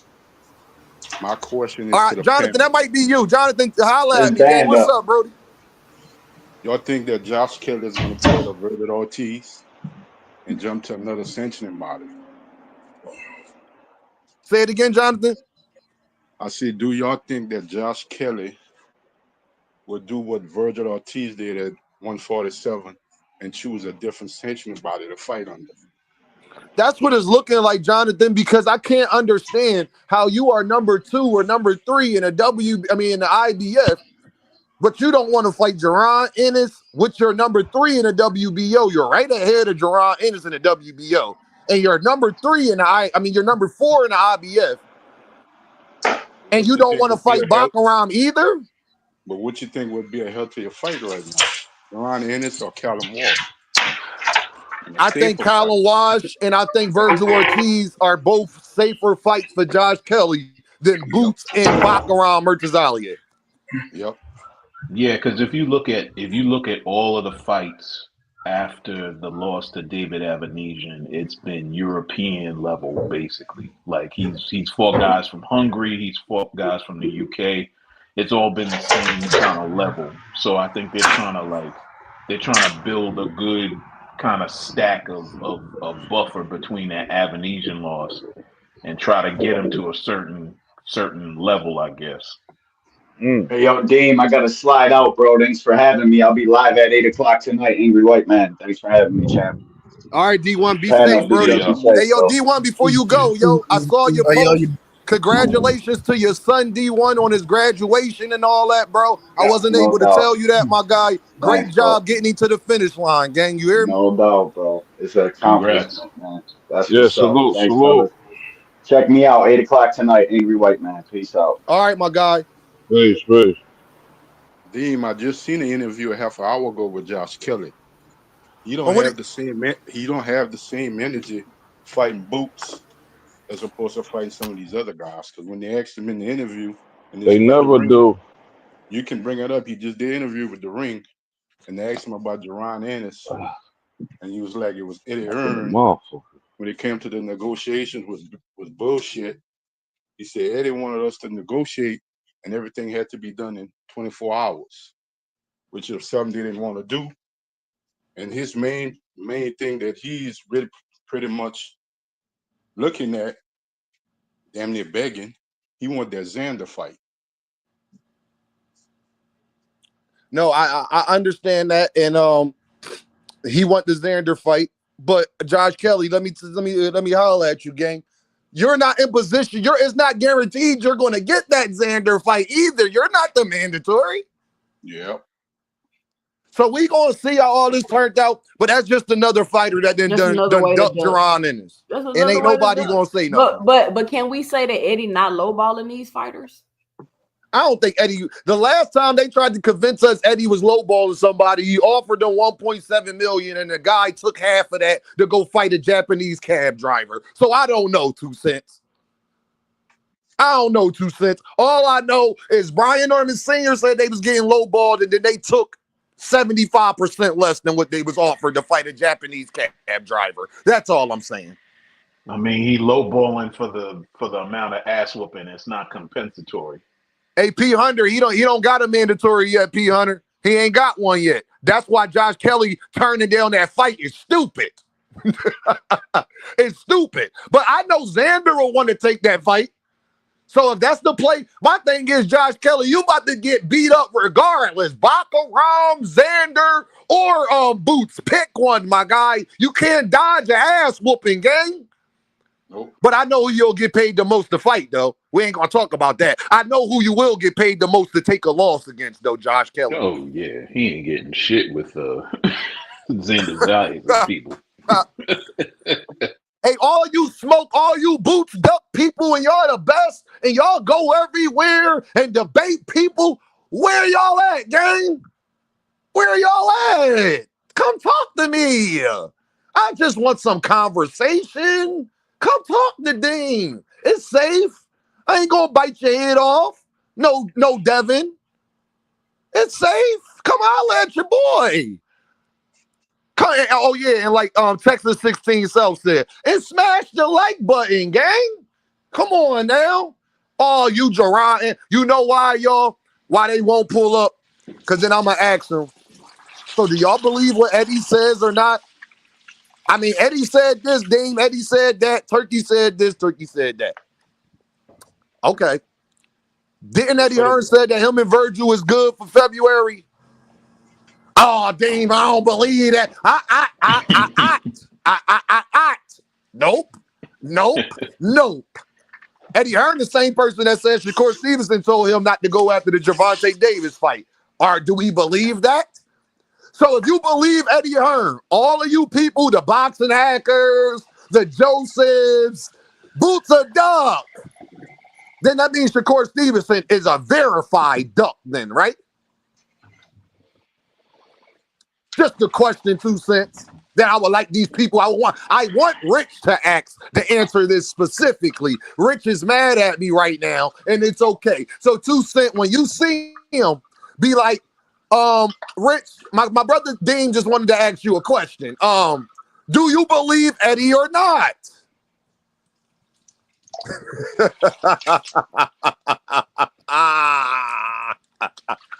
Hey, yeah, y'all. I want to see if everybody gonna have the same energy when Shakur Stevenson don't sign the one-fight deal with Gervonta Davis and resign right back with the same promoter. Let's talk about that since we can't get no boot smoke. Do y'all believe that Shakur Stevenson is going to try to go sign a one-fight deal to fight Gervonta Davis?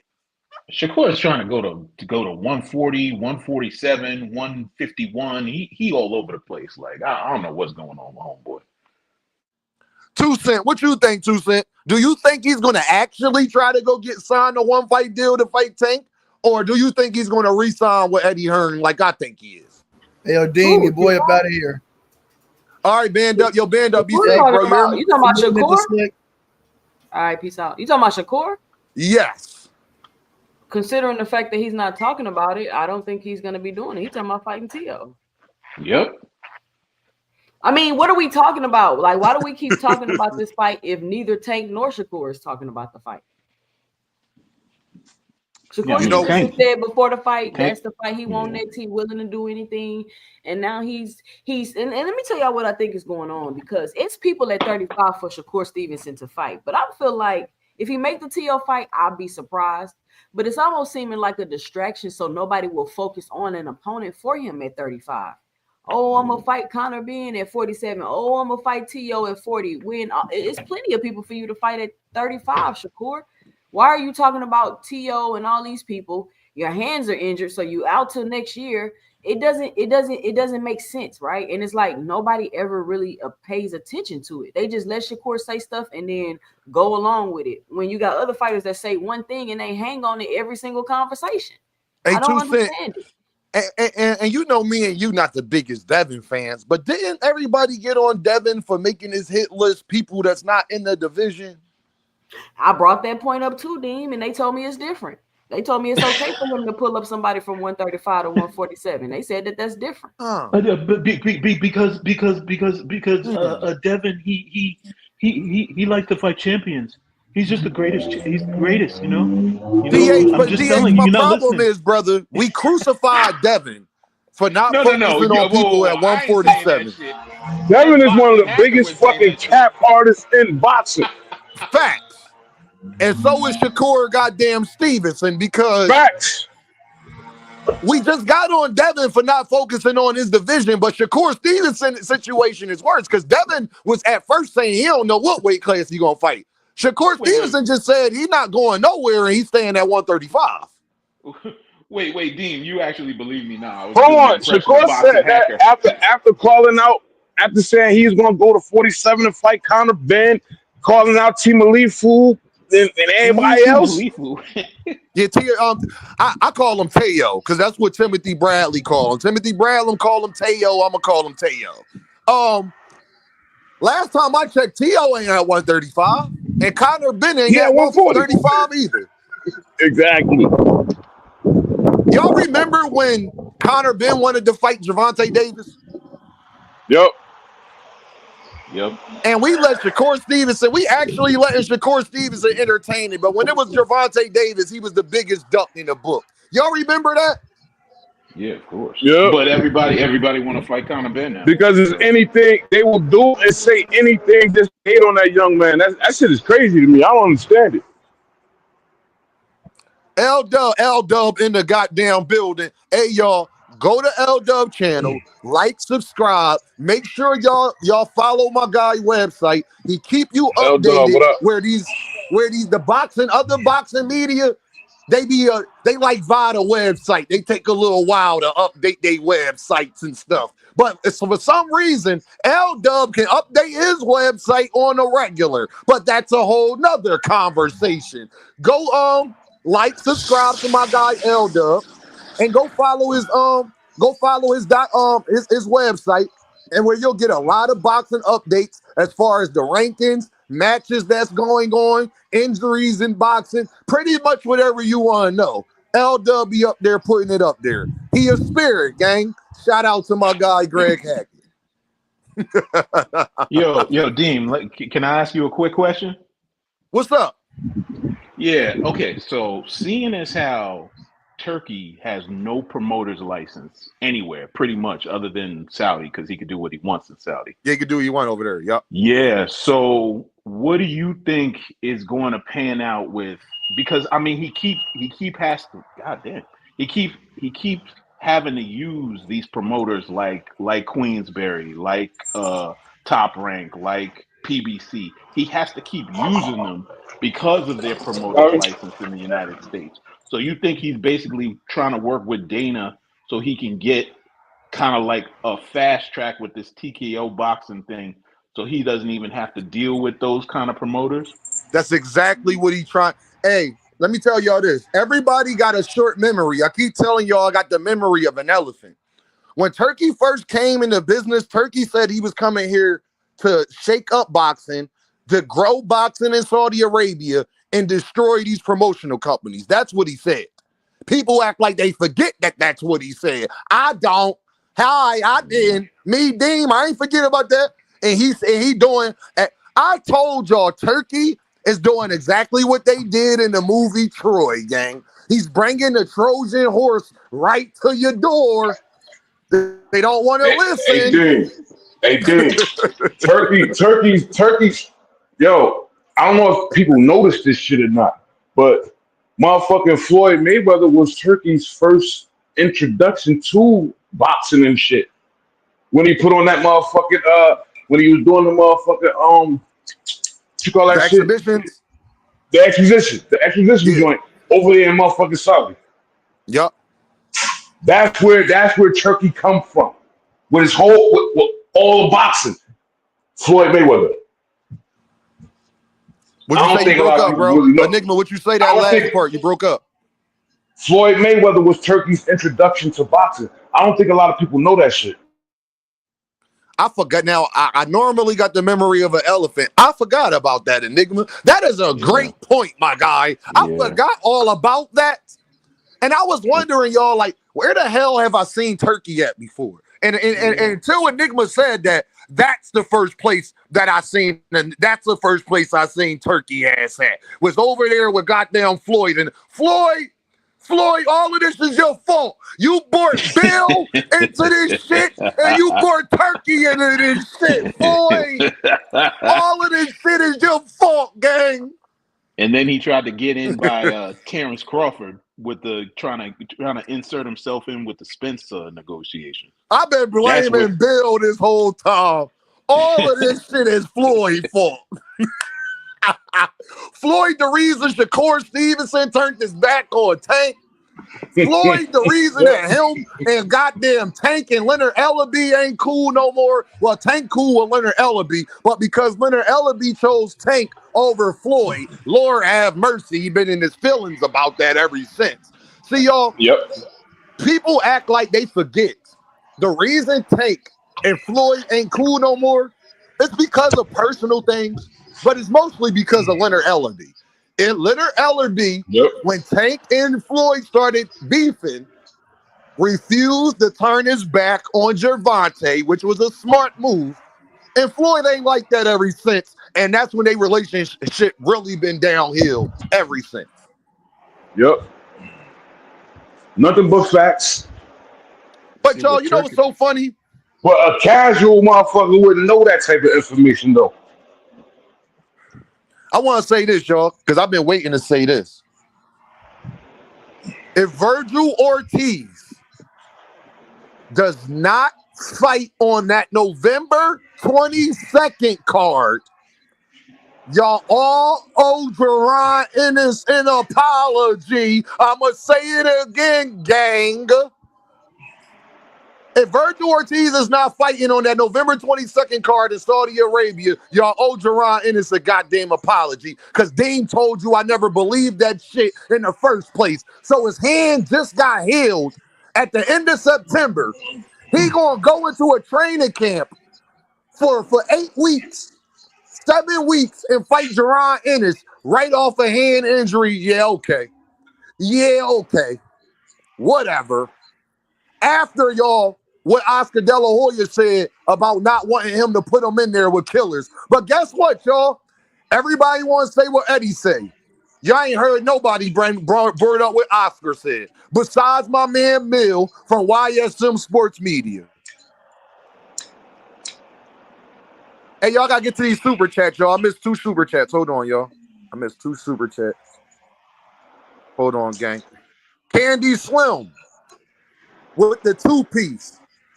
Did Loma have to sign a 1-fight deal with the yes. Actually, yes. Yes, Candy Slim. Yes, that's exactly what Loma was about to do, Slim.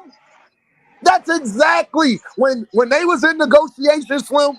Hold on, y'all. Somebody background. I don't know who No, that's my background that shit. is. That's my shit. Hold on. That's mine. That's mine. I'm gonna mute you real quick. Hey, Candy Slim. That's exactly what Lomachenko was doing. They was going to be fighting on Amazon Prime, gang, just like Lamont Roach is with ProBox, but they fought on Amazon Prime under PBC. Loma was about to do the same exact thing and left negotiations, gang. So can you send another super chat saying, my bad, Dean? Can you send another 2-piece Candy Slim saying, my bad, Dean? Yes, Loma was about to do that, my guy. Hey, I don't know who told you. Go ahead, Enigma. Hey, Dean, if you, I know you remember this shit. The same way Loma did that shit with Tank. Who did that shit first? Terrence Crawford did that shit with Earl Spence first when he ducked out the back door to go fight Enigma, we about to get struck down by lightning. You know you can't talk bad about Black Jesus. You know you can't talk bad. Y'all know y'all can't talk bad about Black Jesus, Bud Crawford, the all holy. I'm just saying, man. Niggas just became fans of Bud 2 years ago, but now he can't do no wrong. I swear to God. Fuck out of here, dog. Let me get to this 5-piece. No more sleepwalking. My guy says, Dean, keep up the great work. Ain't no sleepwalking. You know I am, my guy. You know I am. Oh, yeah, y'all got to make an announcement. Dean got something coming for y'all that's going to be very unexpected. Y'all keep y'all ears up to the streets. Keep y'all notifications on. We gonna be doing some things now. I'm gonna be implementing some boxers and certain stuff, but just not in a way that y'all think.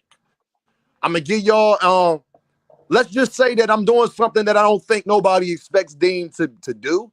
But it's okay. I think y'all gonna be highly impressed. I think y'all gonna like it a lot. And just know Dean working on something else behind the scenes that's gonna come out of left field, Joe. But I think y'all gonna be highly surprised and highly pleased. So keep your eyes out for that. And y'all, all I ask is when I do bring that to the forefront, whatever platforms you on, just make sure y'all push it for me. If you on Twitter, repost it. Get it out there for me. But I think y'all gonna like it though, y'all. I just wanted to put that out there. That's all. Hey, Dean. Talk to me, Enigma. I remember your first debate, my nigga.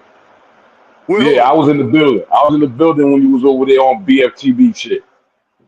Oh yeah, and I was proven right when he called Bill Haney. I was in the building when that happened, my boy. Hey, now Enigma, you was in the building, right? And he called Bill, right? I was in the building, my boy. And didn't Bill say he never talked to Steven Espinoza, right? Yep. And then came out months later, DH, and admitted he talked to Steven Espinoza. Hey, BF, you ain't never come over here and give me my props, my guy, but I'll do it myself.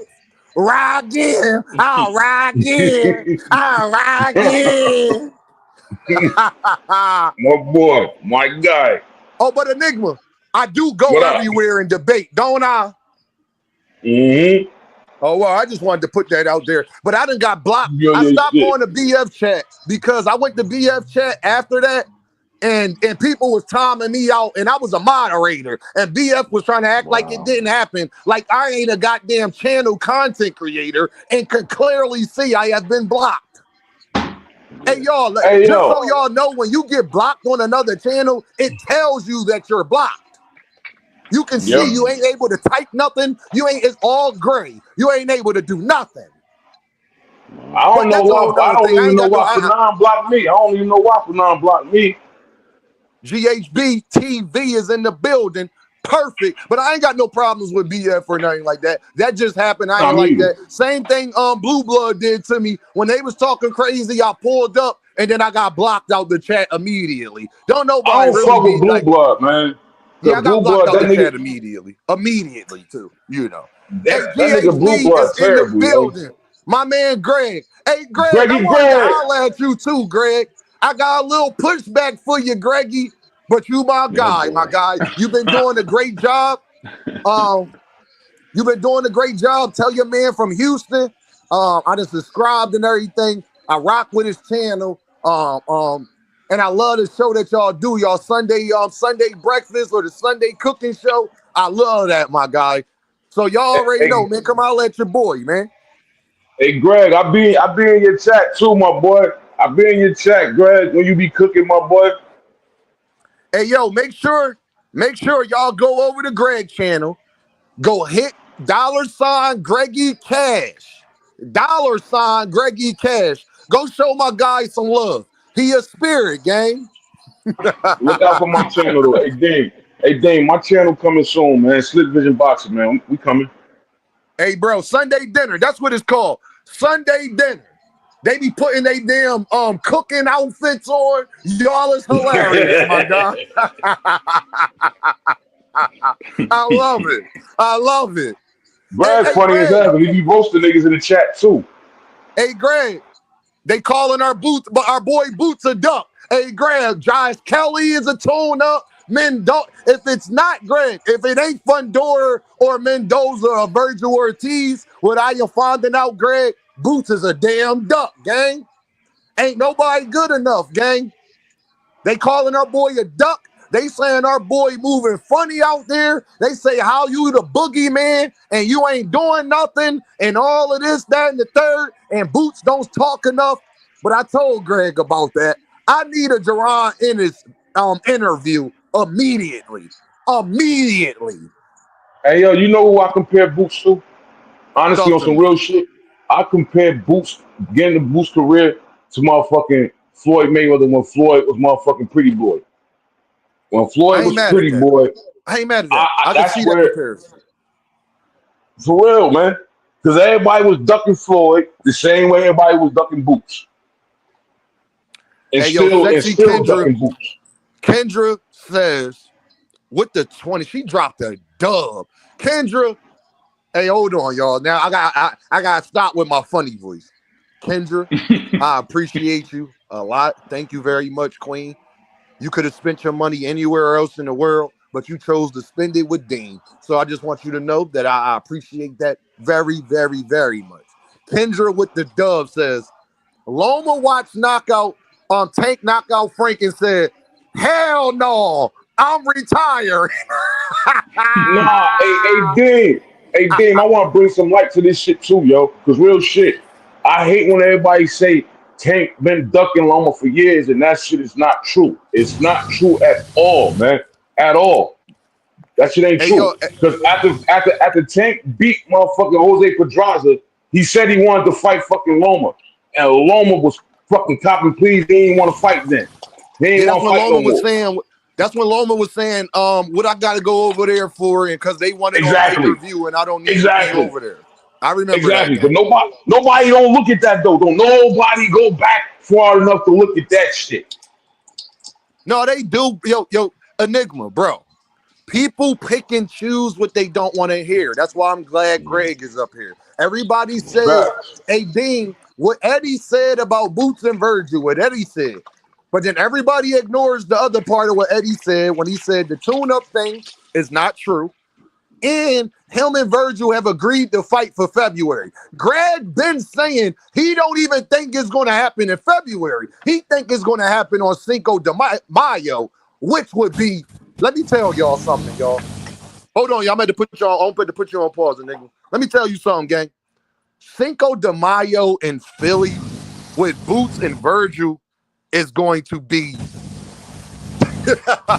let's just say it's going to be a movie. If y'all do try to approach me at the Wells Fargo, I'll probably be sauced up that night. I ain't gonna lie to you, my guy. Hey, Greg, I'm gonna be a spirit gang that night. I'm gonna be Real at shit. Wine and Spirits. That's where I'm gonna be at. I'm gonna be at Wine and Spirits, okay? Real But shit. Greg, holla at me, my guy. What's up, Greggy? I'm chilling. How y'all feeling, man? Man, I'm feeling great, bro. I appreciate the support, bro. Appreciate the love, bro. You've been doing your thing over there. But Greg, I wanted to say something to you, my guy, and I couldn't say What's it up? because we was on you was on the YouTube. I understand where you're coming from, gang, with Bud Crawford. You know I don't like putting a jacket on nobody if I ain't got 100% evidence, is what I'm gonna say. And Canelo Alvarez. Listen here, okay? We know, Greg. We know about that camp, okay? But I will say this, though, Greg. When you're with Victor Conte and you're giving them You're your guilty by blood association, man. and you're doing all of these things with a known cheater, just don't get mad that people side-eyeing you, gang. You can't. Yeah. You was already undefeated before you went to Victor. You wanted to go to Victor. You sort that man out. And you told Victor you know what he does and all of that. So when people start questioning it, I just want people to know it's validity to those questions. But go ahead, Greg. I just wanted to just let you know what my perspective was on that. That's all. Before you say anything, G, before you say something, Greg, let me say this real quick. In all honesty, Bud didn't sort out motherfucking Victor Conte until he had the Earl Spence fight. Now I think he was with him before that. Enigma. You sure? He was with him before that, Enigma. He joined allegedly. He joined up prior to the Sean Porter fight, the Sean Porter fight. The Sean Porter fight, because he did know that the Errol Spence fight was basically he was ready. He was ready to really seriously, consider that Errol Spence fight. So that's when they started. Yo, Mr. Greg with the 5-piece. Mr. Greg, hold on, Enigma. Mr. Greg with the 5-piece. He says, Dean, if you ever get to DC, dinner and drinks on me, nephew. When you come to fight with Black Jesus in September, let me know. I'll be there. I'ma be around, Mr. Greg. Best believe I gotta be in the building. But Greg, talk to me, Greg, about what I said about Terrence, and give me your perspective on this whole Boots and Josh Kelly and Boots ain't moving the right way and just the double standard, bro, that's going on when it comes to our guy Jaron Ennis, bro. I'm not liking what I'm seeing. They using everything against our guy, him being humble. They are using that against him. The Eddie Hearn shit, they using it against him. Virgil and Turkey get to just say what the fuck ever they want to say, and they just run with that. So give me your perspective, Greg, on everything that's going on, my good brother. I mean, with Bud, I don't know, because he ain't been caught. Just because you hang with John Gotti, that don't make you a mobster. You know what I'm saying? And then as far as Boots, I mean, this is what's going to happen with Boots. A lot of people. Greg, you went on mute real quick. What you say, bro? Yeah, I can hear you now, Greg. Yeah, my bad. A lot of people going to talk crazy about Boots because you can see where he going. And what I mean by that is you can see the talent, you can see the hard work, you can see what he is, and people just want to see him go down so bad that anything he do is going, it's just going to be held against him. So at this point, I really don't, you know what I mean? He had 54. That's what we wanted, right? He was a weight bully. Yes. Now he got to fight specific people. All right, that time gonna come. He had 54 though. That's what they wanted. Now, Greg, I'm not asking you to give us any personal things that you and Jaron speak of when y'all amongst yourselves. I'm gonna give you a very generic question and let me know if you can answer this or not. From you knowing Jaron Ennis as long as you've known Jaron, and hold up, Enigma, I'm about to put you on mute, gang. For you knowing Jaron Ennis as long as you've known Jaron Ennis, do you believe that Jaron Ennis, one, was signed with Eddie if he didn't believe that Eddie would get him the fights that he want? And two, do you believe any truth to Boots going out of his way asking for tune-ups? The signing with Eddie situation, right? What has Eddie done wrong to him? He ain't do nothing to him. Eddie brought him home. Eddie did something. Eddie did something that a lot of promoters wouldn't dare to do, and which is bring a fight like that back home, a fight of that magnitude, bring it back home. And then as far as what was the other question you said? I was saying, all right, as far as how what did I ask him? As far as how Eddie is moving with, do you think knowing Boots the way you know him, do you think he went out of his way to ask for 2 tune-ups? Do you believe any of that? No. When I talked to Boots, right? When I talked to Boots, I said, Boots, who you want to fight at 54? This was just one-on-one conversation. He said, I would like to fight Murder Cesalia. He was like, but I don't know if they can make it happen. That's what he said to me. Now, whoever else they put in there, they 54 pounders. Ain't that what y'all wanted? That's exactly what they want. Hey, Greg, you sounding like a robot a little bit, bro. I'm about to exit you out, and then I'm gonna see if you can come back in because you was breaking up a little bit, bro. All right, y'all. I'm about to kick Greg real quick. Hey, Greg, come back up. If it's not in the chat, it should be pinned, but I'm about to put it back in the chat for my guy. Hey, y'all, everybody keeps speaking on Boots, but don't nobody know him personally. And then when I bring people up who know the man personally, people act like what Greg says and what Greg was literally just sparring the man a week ago. A week ago, people. Okay? So, shout out to my guy, Toon. Put on. Greggy be in the gym with the man. My guy, Toon, with the 10-piece said, these cornballs was Boots this and Boots that when it was for Tio. Now apparently he ducking Devin. He said he was moving up before Devin. Before Devin said he was moving up. Why he fight at 44 when Boots was at 147? Hey, Toon, I appreciate the contribution, and that's a great perspective, my guy. But Greg, talk to me, bro, because I think you sound better now. Talk to me on what you were saying, Brody. Can you hear me? Yeah, we can hear you. No, I was just saying, when I talked to him in person, one-on-one, this was like a month ago by this time, he said he wanted to fight Murder Cesalia. I asked him, I said, who you want to fight 54? He said, if I could, it'd be Murder Cesalia. Now, the way the business go, I don't know. I'm not at the tables when they talk in the business. You know what I'm saying? But last I checked, everybody said he was a weight bully at 47, 54. Now they got to fight specific people at 54. So, they can keep pushing it. My guy, Greg. Hey, bro. And you know what? But now people going to say, Greg, well, they had an IBF convention a couple weeks ago and Boots didn't put a petition in to fight Murtazaliev. So him saying he wanted to fight Murtazaliev is him doing that without action. That's the narrative about the Murtazaliev thing, Greg, just to let you know.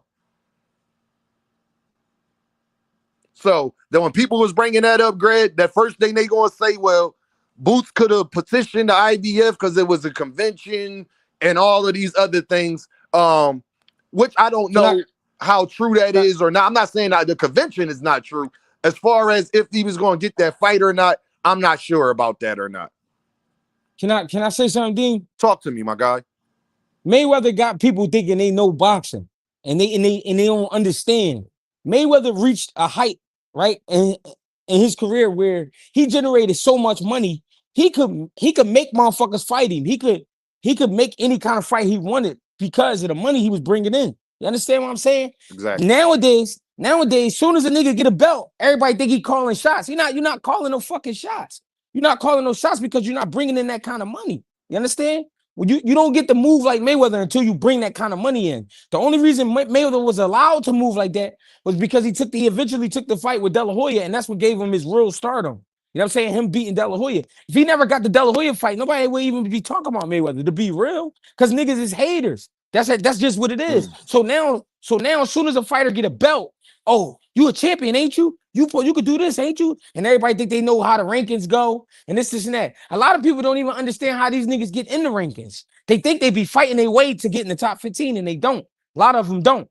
A lot of them they pay to get in the rankings. They don't pay them. They don't pay themselves, but they handlers be taking care of that shit. They managers, they sponsors. You know what I'm saying? When they had them little conventions and shit, that's when they do their business. You feel me? So everybody think they know what's going on with boxing. They don't know what the fuck going on. In a situation like this, where the belts is spread out, and I know Fondora got 2 of them or whatever the case, the belts is spread out, right? In a situation like this, you niggas got to fight for it. So however y'all can come up with the business, y'all can come up with the business. But ain't nobody big enough to be stretching the motherfucking what's the name? However they want. You feel me?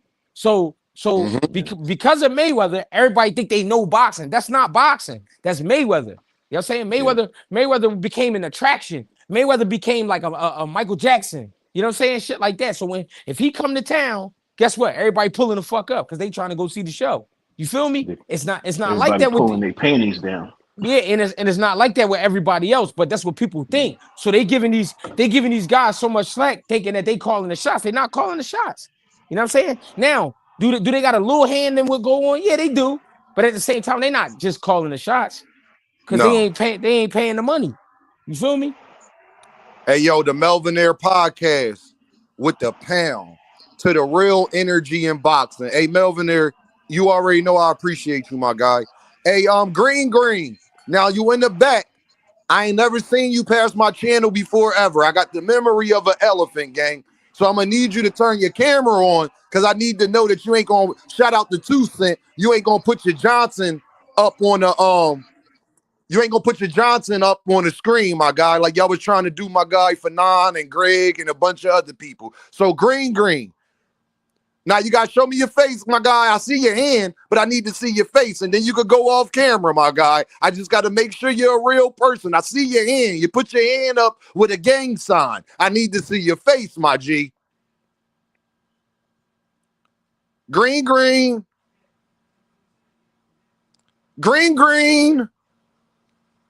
Okay. You don't want to come up, Dean. No, I already know. That's how I did it. That we gonna leave. We leave it just like that. That's all. You know what's so funny to me though, Greg? They want us to believe that Virgil is going to fight Boots right off a hand injury. When Oscar De La Hoya, the promoter, you know they like to say what Eddie says, and they only like it one way, Greg. But you know what's so crazy? Oscar De La Hoya said when he was asked about the Baccarat Murtazaliev fight with Virgil Ortiz, said, I don't want to put him in there with killer after killer. And then they go off of what Turkey said about Boots. But Turkey also said that all of the names that y'all want Baccarat to fight, they all was offered to fight and turned it down. Have you seen anybody talking about Virgil Ortiz ducking Murtazaliev twice, Greg? Have you seen any videos or content about that? No, they don't want to talk about that. They want to be on Boots shit all day. They don't want Have to you talk heard about any Virgil. videos, Greg, anybody talking about Boachuk turning down Jaron Ennis and let Eddie tell it the offer was massive? It was massive. No, I ain't see it. I ain't seen it. That's crazy because that's what I found out last night, Greg, that they hold our guy Boots to a different standard. That's when I asked these questions, I was told, well, Dean, we hold Jaron Ennis to a different standard, right? Yeah, cool. They do. Stay there, though, Greg. I'm glad that they said that, though, Greg. Well, then stop asking Jaron Ennis to move like a fucking B-side fighter then. Why would he go be the co-main in Saudi Arabia when he could headline right here at Wells Fargo? Why would he take an offer with 48 hours when he could go fight Stan Jonas for a unification? So when y'all say that y'all hold him to a different standard, then don't get mad at the man holding himself to that standard.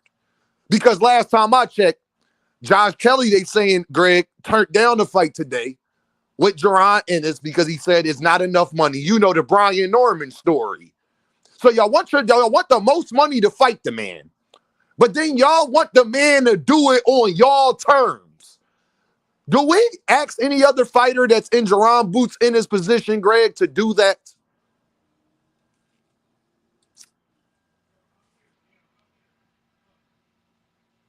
Did y'all hear me? Can y'all hear me? We still online? Can y'all hear me? Enigma, DH, can y'all hear me? I hear you. I mean Greg just kicked off. My thing is, y'all, if you want him to be, you want to hold them to a different standard, then you got to hold them to that different standard then. Then don't ask him to take a fight with 48 hours notice. Don't ask him to go be a co-main, no matter who the opponent is.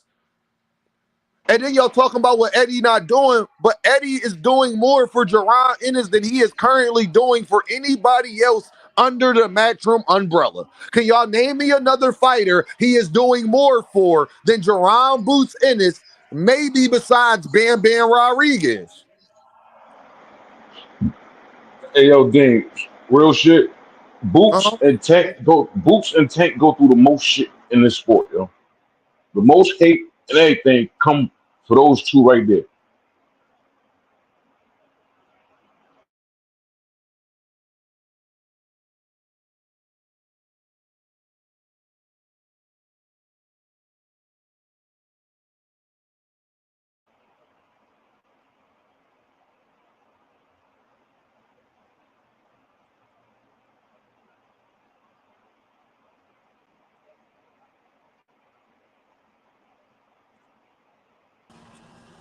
Hey, y'all, I'm back now, y'all. It was StreamYard was acting goofy. Can y'all hear me?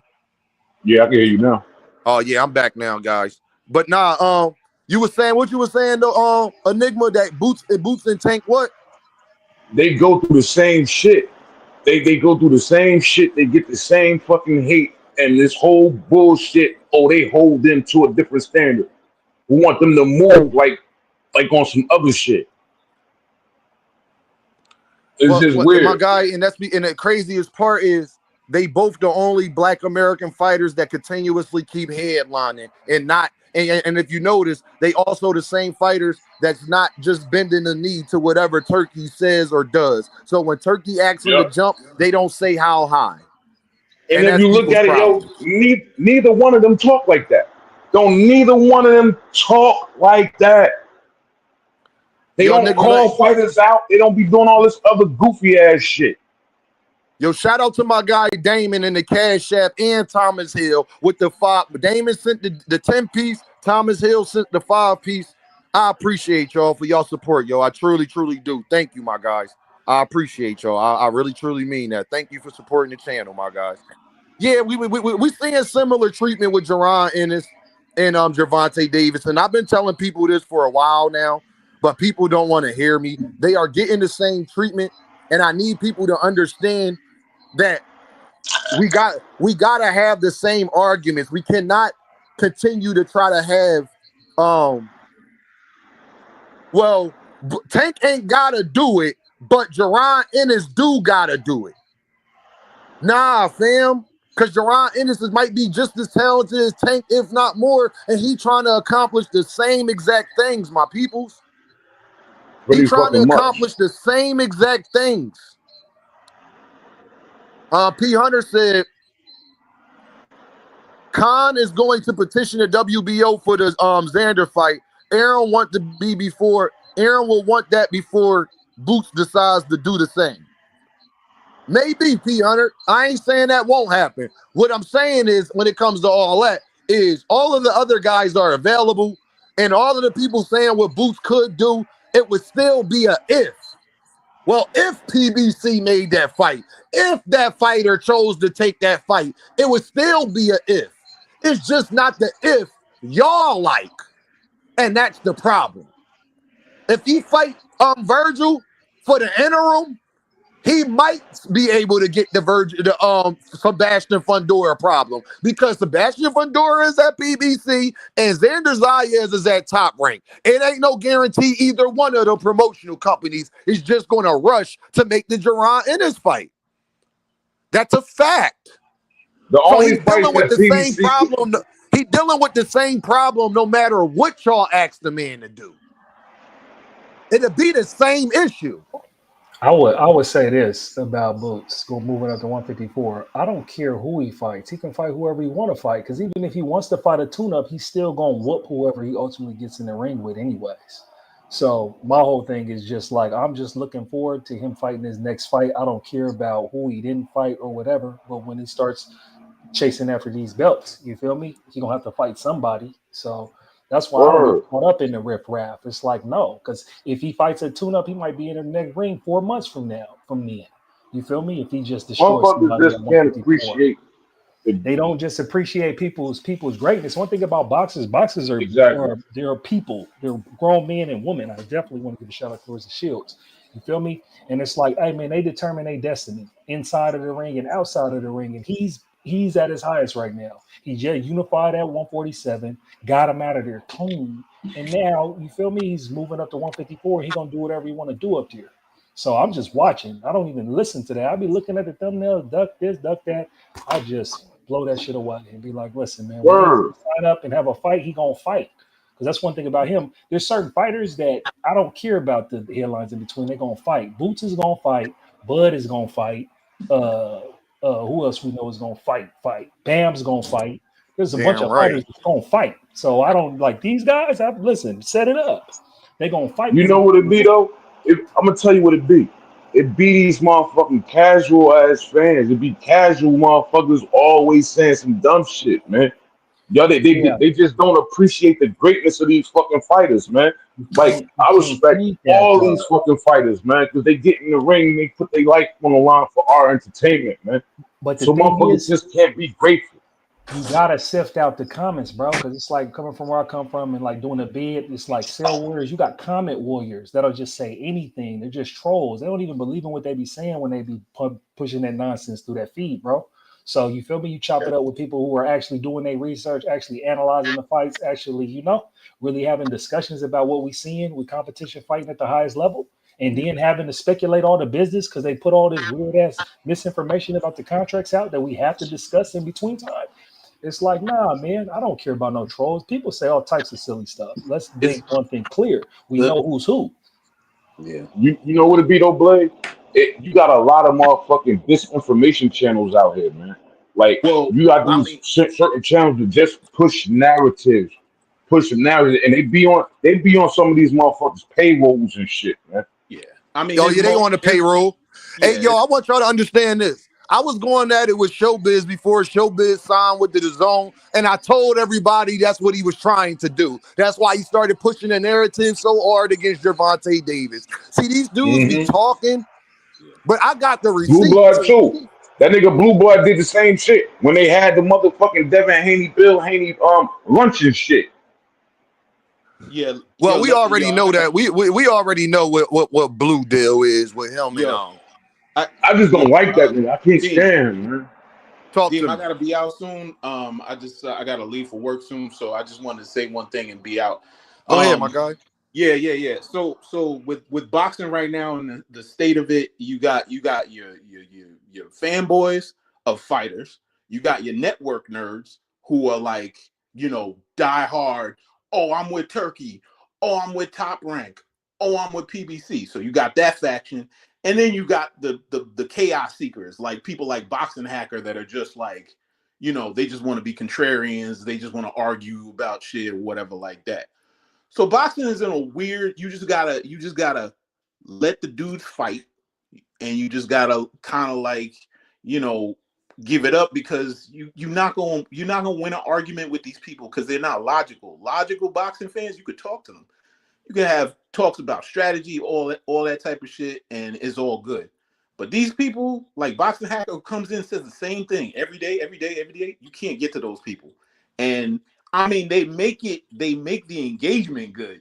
Because they entertaining the shit, but they're not really boxing fans. They fans of one fighter, fans of a network. And I'll leave you with this one thing. When Greg Hack, next time somebody gives you that analogy, oh, well, I'm talking about Greg Hackett, Snack, and Terrence Crawford. Like he said, like, just because you with John Gotti doesn't mean you in the mafia. No. But if you outside with John Gotti, you definitely going to be surveilled by the FBI. And they definitely going to be. That's for damn sure. Yeah, so exactly. You still could get caught up in the motherfucking RICO. Exactly. So, all right, y'all. I'm out, yo. Y'all have a good day. Yo, I appreciate you, bro, for showing love, man. You welcome anytime, gang. Thanks, bro. See y'all. My guy. Salute. Diggs. Deem, you need to cook that hating ass Boxing Ego. Boxing Ego, cool, Diggs. I don't got a problem with Boxing Ego, because when you go through Boxing Ego chat, ask Boxing Ego one thing. All of the stuff he's saying about Boots, is he picking any of those guys to fight to beat him? Nope. And He would he ain't. bet? And would he bet me money that Boots ain't gonna never fight none of them? If the answer is no to both of those questions, he cooking himself. I don't need to cook nobody. If he won't bet me against Boots, or even bet me if Boots would take those fights that he claimed he's ducking so much. So unless the people that's saying that Jaron Ennis is a duck, I just got to ask y'all one question. Will you bet me that the fighter you are saying is ducking him will beat him? That's one, y'all. And do you want to bet me that the fight will just never happen? That Boots is going to go to 154 and fight none of these guys. That's what they're trying to get you to believe. None of them will. That's why they won't come over here, my guys, because they can't answer those questions. You know, because they know, y'all. You want to know what the answer going to be? Deem, I ain't saying that they can beat Boots. And nah, I ain't going to bet you that he ain't going to never fight him. I just want him to fight him now. Then don't talk to me then. Then leave it alone, my guy. Then leave it alone then, gang. If you're not going to pick nobody to beat him, then I don't want to hear it, bro. I don't. Because you know what that means, y'all? You don't even believe what you're saying wholeheartedly. You just saying it to get traction, and I get that. And that's fine. Hey, Badger Wolf said that's facts. What you said, Enigma? Go ahead, bro. I believe in simplicity, dog. At 147, Boots was at 147 for the bulk of his whole damn career and couldn't get none of them niggas to fight him. Couldn't get nobody to fucking fight him. Then everybody say, oh, all the smoke was at 54. Boots said, fuck it, you gonna move to 54. Now you have 54, where the smoke at? No, Enigma, he ducking the guys at 147 now. That he ducking Brian Norman Jr. and Devin Haney. You ain't heard? Man, the fuck out of here, man. That bullshit, man. Hey, Peter, you in the background. Boxing nerd.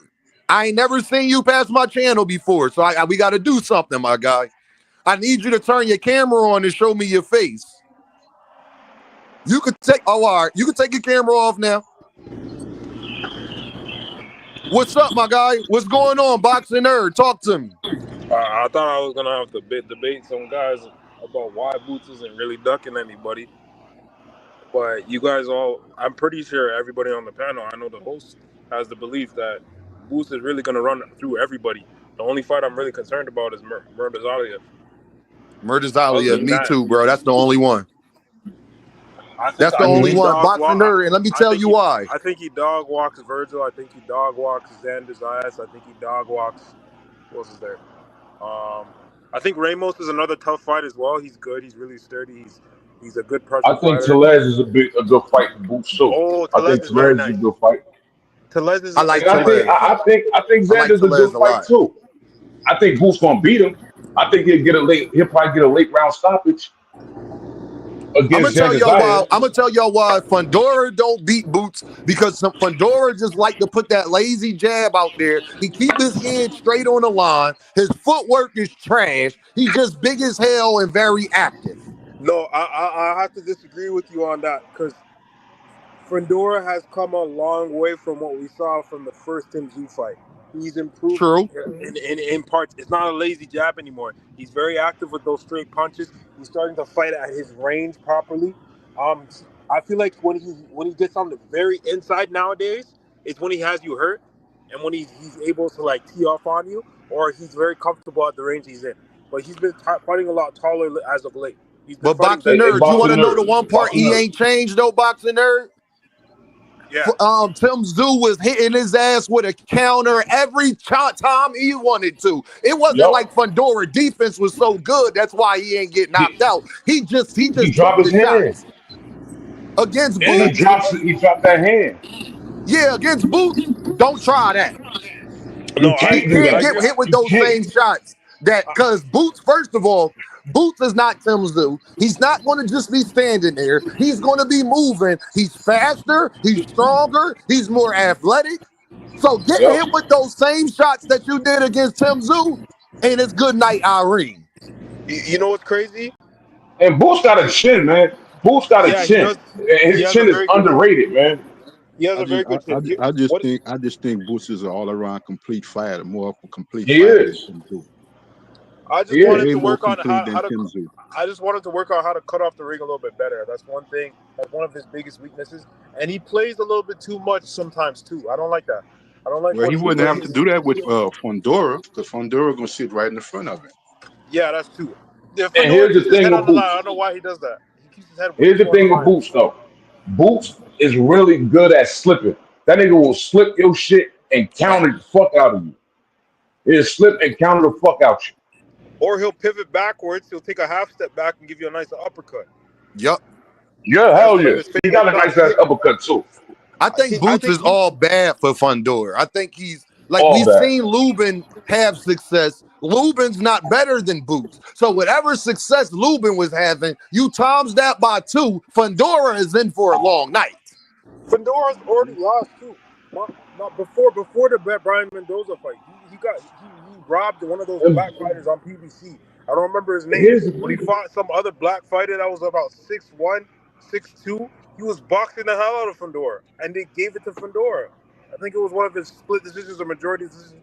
If I could go to Box and find the name of the guy, I'll let you guys know. But go watch that fight back. 1 second, let me just go find it. Fondora's Here's not. the He's not, as invisible as he looks. here's the Oh, I thing. know that. Sebastian Fondora is a fucking target. He's tall as hell and he's a big ass target. He's a target. Boots can hit him anywhere he want to hit him. Anywhere he want to hit him. So And if he go on the inside, he can bring his ass up. he had a split decision draw with a man named Jamante Clark. They fought in 2019, and they fought in Armory, Minneapolis. He fought that guy. He got a split decision draw. They robbed Jamani. Jamani was Oh, supposed to win Jermani that. Clark. Yup. Yep. August 19th. Yep. Yeah, He fought he on him. He PBC. lost that Jamani fight. Clark. Yeah, he lost that He fight. on PBC right now. Yeah, he lost. Jamani beat him, and they didn't give it to him. Yeah, all this Fondora is the boogeyman, all of us. Like, we too recency biased. I know what I did see. Tim Zoo was hitting Fondora with hard-ass counters every chance he got. He just ain't dropping. Word. I don't think Tim Tszyu Sebastian got a chin. quit either. Sebastian got a little chin on him. I think And everybody at 154 is in trouble. I think honestly, the one person I think that's been getting a lot of heat that I actually think has the best chance against Boots, and y'all not gonna like this answer, but I don't care. Xander Zayas. I said the same shit, Dean. I just said this shit, man. Xander Zayas actually has the best chance against Jaron. All of this, Xander ain't ready. I think Xander beats Fondora. I think Xander Zayas He beat beats all of them. Erickson Lubin. I think what's his face? Murtazaliev is just a beast for everybody. But I think Xander Zayas can outbox him as well if he able to not get knocked out. Yeah, here's the thing with If he stick to the game plan. If you keep his feet moving, he's not going to be able to land those big shots. I like Nate. Xander Zayas, y'all. And if y'all been watching he my channel, showed me something. and y'all, just so y'all know how thorough Dame is, just type in, y'all, Dame by any means, Xander Zayas. I was talking about Xander Zayas like a year or two ago. So I'm not Dean. surprised. This ain't recency bias. Word. He came a long way, too. Xander came a long fucking way, man. Hey, Dean, you think Boots' next fight should be in Philly or in Vegas? His next fight going to be in Philly. Oh, it's going to be in Philly? Who he fighting? His next fight is going to be in Philly in October. They already booked the venue for it, I believe. Yeah. I pray it's Ramos, Jesus Ramos, because one of my guys tweeted about it, and Ramos. I hope it's Ramos. Ramos actually liked the tweet too. Ramos liked the tweet talking about him and Boots. So bro, I hope it's Ramos. You want to know why? Because then if it's Ramos, everybody going to have to come back and apologize to Jaron Ennis. And y'all, I don't believe Virgil Ortiz is fighting on that November 22nd card that everybody keep telling me Jaron Ennis ducked out of. If Virgil Ortiz is not fighting on that November 22nd card, they will owe Jaron Ennis an apology for that as well. I also have something to say, bro. Errol Spence is coming back soon. That nigga's in shape. Man, listen, bro, I'm going to tell you, I don't care how, that's my second favorite fighter, yo. I don't give a damn how in shape he is. Errol Spence has been taking years and years and years off at a time. The 154 division, listen, you better be in shape, so is they. The difference is they've been active. Earl is in trouble. I think Earl need to chalk it up. Or if you is going to come back, bro, you got to come back and you got to come back full force. You can't be, I'll come back and then I take another 15, 16 months off. Nah, gang. Nah, bro. And I love Earl, y'all. But I'm going to be real with you, gang. Especially with him and Derek James, and we don't even know who his trainer is. And I'm not too confident. He's been sparring too. I heard from one of my guys he's been sparring this week for the past few weeks actually. So he's getting back there. And I agree with you. He needs to be active. Same with another guy I want to get whooped is Keith Thurman. That guy's talking too greasy, bro. I want him to get whooped. That's always been Keith Thurman, man. Yeah, that's always been Keith. Keith just always talk greasy. Keith need to fight. Keith need to go do something instead of talking. When are you fighting? People like him, I only want to ask them one question. When are you fighting, my guy? For real. Be more active. Are you going to ask for $20 million to fight Boots again? Yeah, that's what he wants. And y'all, I heard Keith Thurman, and y'all, between us, I heard Keith Thurman got a Boots offer too. But don't tell nobody that. He's one of the options. Same shit. I heard that same shit. For my guys, I hope you guys know YSM. We talked to him. He's one of the options. They've been talking to a bunch of people. And the reason Bochuk turned down the Boots fight was because he's already. Somebody calling y'all background. Hold on. I don't know who that is. Yeah. Go ahead, y'all. Turned down the Boots fight because he already has a higher ranking and he's in line for that WBC eliminator with Virgil Ortiz rematch. So he wasn't gonna risk getting beat by Boots to fight and lose that rating. Because he already but hold on. If Bochuk is in line for the Virgil match for the interim title, how is everybody so sure he's gonna fight Boots for that same interim title? He could fight both of them at the same time? Can you hear me? Yeah, I can hear you, bro. You sound far away to your phone.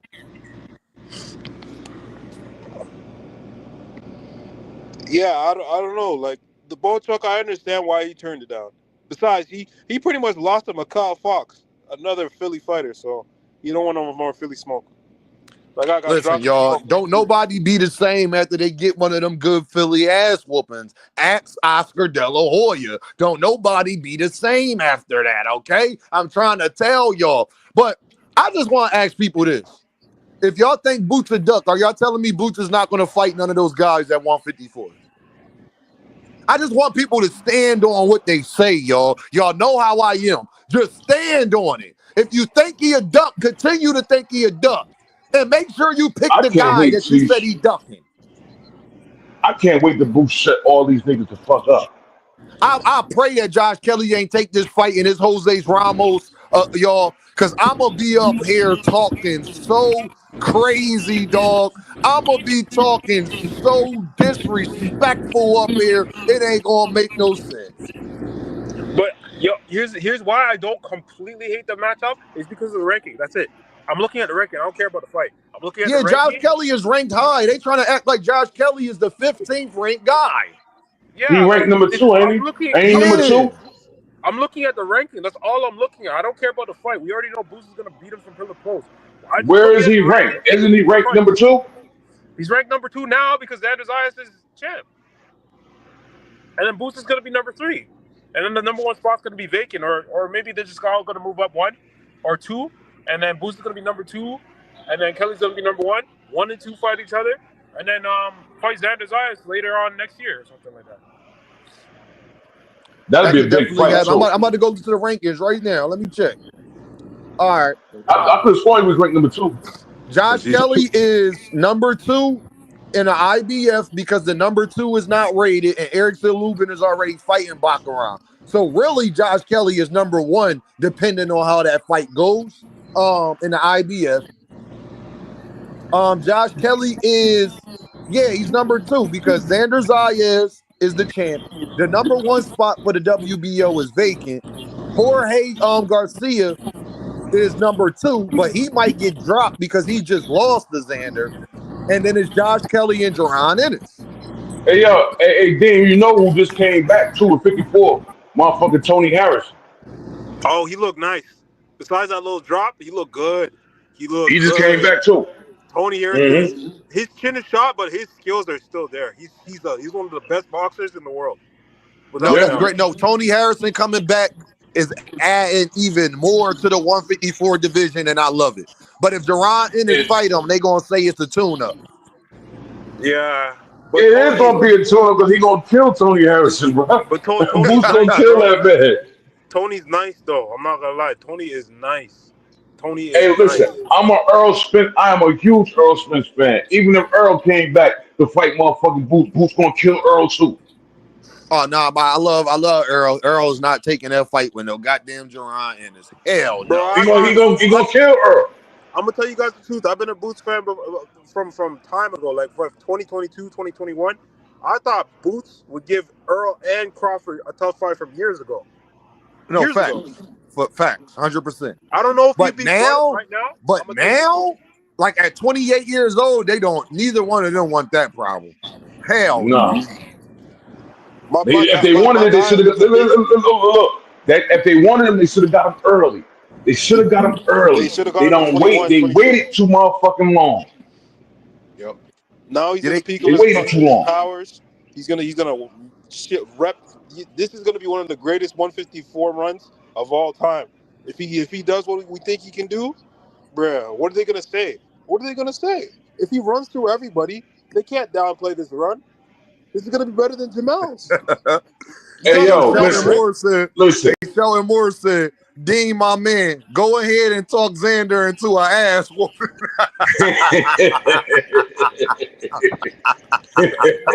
Am I crazy? Am I crazy for saying that though? This could be one of the greatest. They're gonna flip as usual, as certain boxing fans do. But like all us, this nonsense they're talking about Jaron Ennis is a duck. Let him claim the 154-pound division. They're gonna have a different. Nah, we gonna shift gears real quick. Hey, Dean, let's shift gears real quick. Check this out, right? I be on my motherfucking man Southpaw TV channel. I be on his channel, and the nigga he always saying slick shit about my boy, man, Abdullah Mason, man. Abdullah Mason, he's a problem, yo, and I would love to see him in the ring with motherfucker Emilio Vargas. But Emilio's at 140. I'm gonna tell you what's going on. Abdullah Mason is one of the best fighters in the sport. Abdullah Mason only has a couple fights left at 135 because he's getting too big for that division. Him and Emilio Vargas. I love Emilio Vargas. I don't like him as much as Abdullah, but I love Emilio Vargas. That will be a super fight at 140. Yeah, I see him. I see Abdullah Mason and motherfucking Vargas. Them two running the whole 140 division. Yes, them two running that whole shit. You know, I think Vargas right now, and people gonna say I'm crazy, but I think the two best fighters at 140 right now for me is Emilio Vargas and Scooter Davis. Facts. Emilio Vargas. But we not gonna ignore Gary Antoine Russell though. Oh, my fault. Gary is number one right now. We're not going to ignore him. That's my fault. Gary is number one in my opinion right now. Emilio is number 2, and I think Scooter Davis is number 3. I'm going off the talent, y'all. What I actually think. There. Nah, okay? I agree with you 100%. Yeah, 100%. Like, that's the guy that I think the best at that division. And I think many fights does Scooter have? Scooter has 7 fights, I believe. Yeah, 7, 8 fights from him last. I think it's 8. Nice. I think he got 8. He's nice. Scooter's nice. Scooter, y'all, I ain't seen a guy that size hit somebody with a body shot like that, y'all, in at least 20 years, my guy. Like, y'all, when Scooter hit that man, it's like He folded him it's like a like he lawn chair. punched through him. He didn't punch him, he punched through that man like you do on cartoons. That reminded me, you know that body shot? That shit reminded me of when Tago said that Scooter at 35. Hey, Tago, I know he at 135, but I don't see it. He's in the same position Abdullah's in. I don't think that he's about to stay there too much longer. I could be wrong. He a big but I don't boy. think Scooter's staying there like much longer. He's a big ass 135 right now. Like he big as hell.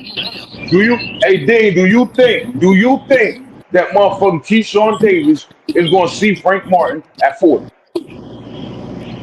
It's funny because Shelton Moore said none of these niggas you named can fuck with Keyshawn Davis. I highly disagree. I do too. Now I Shelton think Moore, Keyshawn you're Davis could beat bugging. Frank Martin. I'm not sure I'm picking Keyshawn Davis versus Emilio.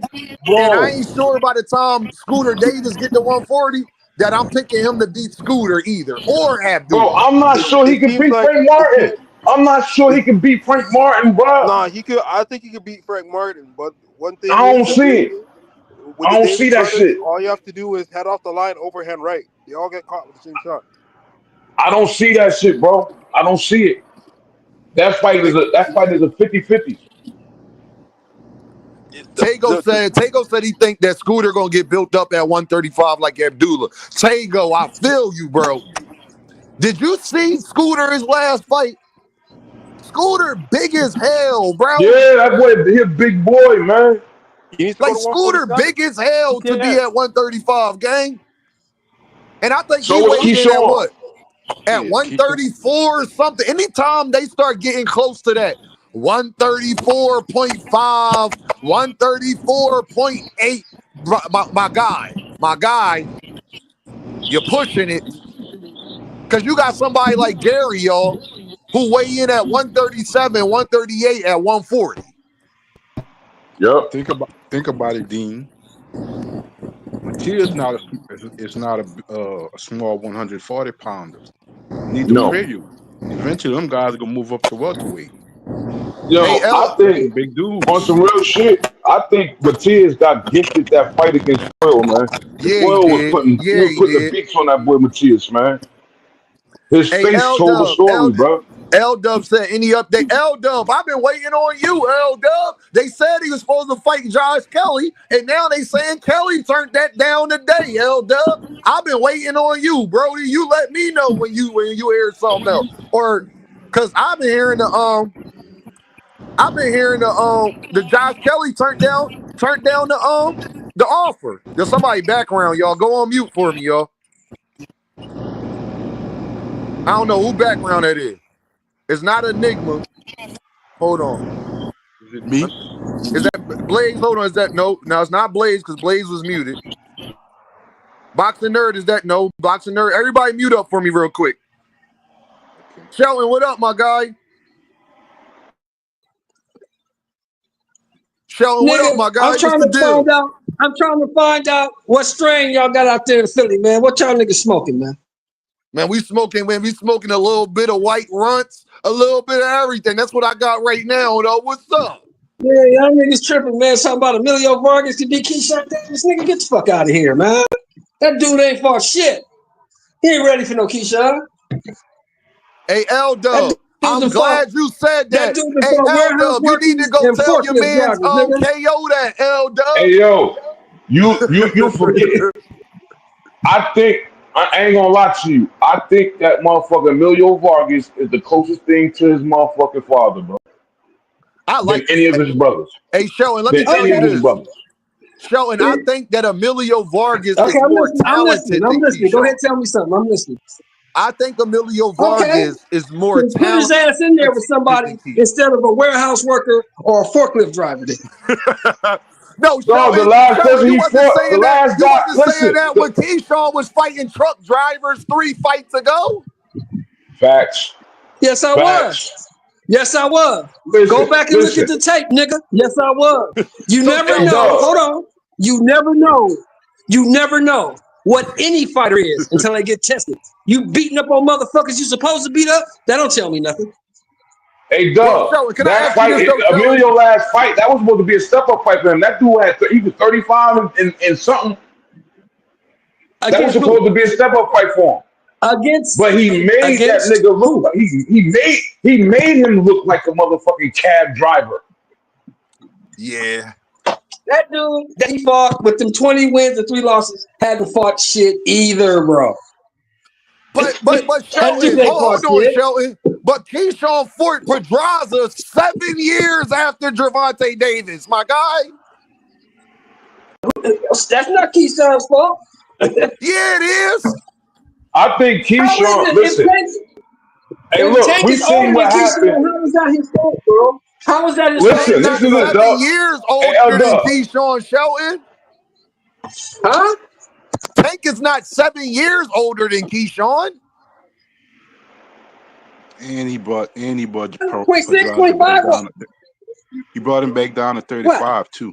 And he brought him back down to 35. He was fighting at 140. And he brought old boy down too. He brought old boy who the fuck he fought before he was supposed to fight fucking what's his name, Cruz? Who did he fight? Oh, let's not talk about that. Let's that not nigga talk was about sloppy. that. Tank is the king. He brought him down in weight. Tank is the king of bringing niggas down. So let's not talk about that. Tank bring everybody down. So let's not Who the fuck he brought down? Wait. Who did he bring down? Please tell me. Tank ain't brought nobody Garcia? down. No, Garcia? he didn't bring him down. No, he didn't bring Garcia down. No. He didn't bring him down. I'm tripping. He's the king of go and get lower niggas and bring them up. Go and get lower. Yo, lying. You nigga, the floor about to fall from up under you. You ain't got shit to stand on with that. Hold on, Enigma. Hold on, Shelton. Who he bring up that's smaller than him? You telling me Garcia wasn't at 130? Who? Garcia wasn't at 130. Garcia was at 130. Garcia was at 135. But you Leo said, wasn't at 126. hold on, Enigma. I got this. Leo wasn't at 126 and moved up. Motherfucker, he didn't bring him up. He went Roach down. was at 130. He went down. Come on, man. No, he went down. I don't want to hear that shit. Fuck all that. No. Nigga, he went down. Fuck all that. No. Shelton, hold on, Shelton. Roach was at 130 and Roach is bigger than Gervonta Davis. Shelton, did you watch Lamont Roach versus Gervonta Davis? So what? No, hey, D, let me address this. Let me address this, D. Let me. But hold on, Enigma. But Shelton, so is Regis Prograve wrong for fighting Devin Haney? No. Devin moved to the division. So did Lamont Roach. Lamont Roach is not fighting at 130 no more, my guy.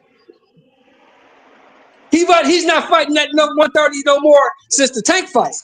Yeah, because he moved up. He was at 130 before that. When the fight was made, the nigga was at 130. Bro. I don't want to hear it.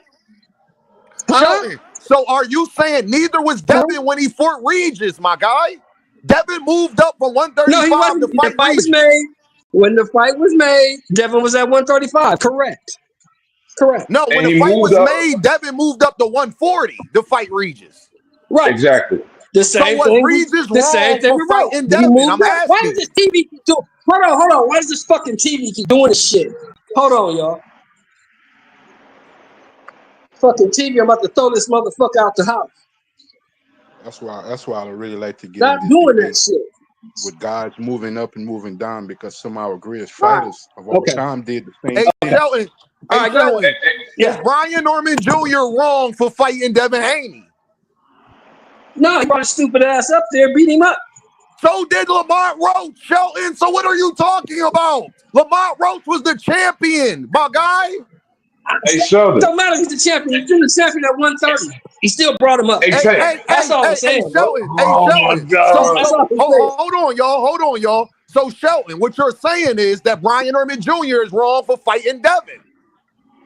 What I'm saying is Brian Norman Jr. is going to beat the shit out of Devin because Devin little ass shouldn't be up there. That's what I'm saying. Why shouldn't he? Devin's big as hell. So was Regis wrong for fighting Devin? He gonna get his ass. I don't care how big he is. He gonna get his ass whooped. That don't He answer gonna get my his ass question, whooped, my yeah. guy. But here's my thing, Huh? Sheldon. Is I got nothing but Teofimo love. Lopez wrong if he Hey, fights what's up, Shakur Jay? Stevenson? Hold on, let me hear from Jay Simon. What's up, Jay Simon? What you got, bro? I got love for you, but some of our greatest fighters that we ever watched, they claim to fame with guys coming up and fighting them. Right, you're right. But see, I'm the old nigga. But see, I'm the old nigga that's kicking you young niggas off the lawn because ain't none of these niggas that. Hey, Sheldon, let me say this real quick. Let me just say this. You said Tank brought somebody up from 126. That's not true because he went down. No, he didn't. He went down. He went down to fight motherfucking Leo Santa Cruz. He went down to fight him. Leo came up and Tank went down. I remember it well. Leo came up and Tank went down. I remember it well. No, Leo was already the 130 champion. Sheldon. Please, thank you, Dave. Thank you, Dave. He was already at 130, bro. He was already the 130. Y'all got so much hate for Tank. Y'all try to play this. Yo, it ain't no tomatoes game. Go ahead, bro. You said something that wasn't true. He was already the 130 champion when Tank fought him. That's why Tank fought him. Exactly. And not only that, you said Ryan. You want to say Ryan Garcia. No, Tank didn't bring Ryan down neither. Because Ryan wasn't fighting at 140. I didn't even mention that drug cheat motherfucker. I didn't even mention that drug cheat motherfucker. I thought you said Ryan. I just wanted you to say he brought Ryan down. I don't mention drug cheats. I don't mention drug cheats. I don't mention dudes that use drugs. I don't think he cheated fucking Devin. I'm gonna keep saying that Joseph shit. and Dondra, get up here. Hey, y'all, it's hilarious. Sheldon, all I'm saying is, Sheldon, all I'm saying is Lamont Roach said that Tank too small. Damn, the same shit Devin was saying about all his opponents. The same shit Devin was saying for years. He did say the same shit. Bro, and the same shit Devin been saying that for years about every opponent. He said that shit about Jojo Diaz when he fought him. He said the same shit when he moved up Ryan Norman Jr. right now. He said Ryan Norman Jr. too small right now. Exactly. Devin, we can all agree that Devin has been a weight bully his whole entire career. Hey, Enigma, hold up, y'all. Devin came from 135, went to 147, and still calling niggas small. Hold on, y'all. Devin went from 135 to 147 and still calling niggas small. The fuck? And he gonna get his big ass beat like that nigga. Like Devin should be fighting at 160 or some shit in November. The discussion that we have. God blessed him with them jeans where he can do that. He gonna get his blessed jeans ass beat up in November. Hey, Joseph. Sound good, man. Hey, Joseph, hold on, Joseph. I gotta go back to what you said in the chat, though, Joseph. Hold on. Ain't no Joseph was in here. Hold on, y'all. Hold on, Joseph. I ain't never met no nigga who ain't like Devin and Tank. Neither one of them niggas ain't shit. I ain't never met no nigga like that. Yeah, I'm just sure not know. Neither one of them niggas ain't fuck shit. Hey, Sheldon, guess what? I want to say something to you. Because you can't pay for Keyshawn Davis. You can't pay for Keyshawn Davis so fucking much. You can't pay for Keyshawn Davis. So I'm gonna say this. How do you explain Keyshawn Davis doing the fuckery when he was supposed to fight Edwin De Los Santos? Oh, he's an idiot. He's a fucking murderer. Oh, Dean, is he with the Get After Squad? He's a fucking dumbass. Joseph Sheldon a Keyshawn fan. He think Keyshawn could beat Tank and Devin. That's what I'm figuring out. You know why he did that? You know why he did that? Older than Devin. He know Keyshawn knew that Edwin De Los Santos was about to beat his ass. He knew he was about to get his ass beat. Nigga, Edwin De Los Santos is a fucking loser. That loser ain't ever beat nobody's ass. Get the fuck out of here. I don't want to talk, bro. That's not motherfucking Ryo got a shooter to beat Keyshawn Davis' ass. He knocked out Jose Venezuela, gang. Who the fuck is that? Didn't Pitbull beat his ass? No, he beat Pitbull. No, Pitbull got his ass beat by Ryo. It's like Gary Antoine came off the couch and mollywopped him. I forgot. Mollywopped who? After that nigga 140, my guy.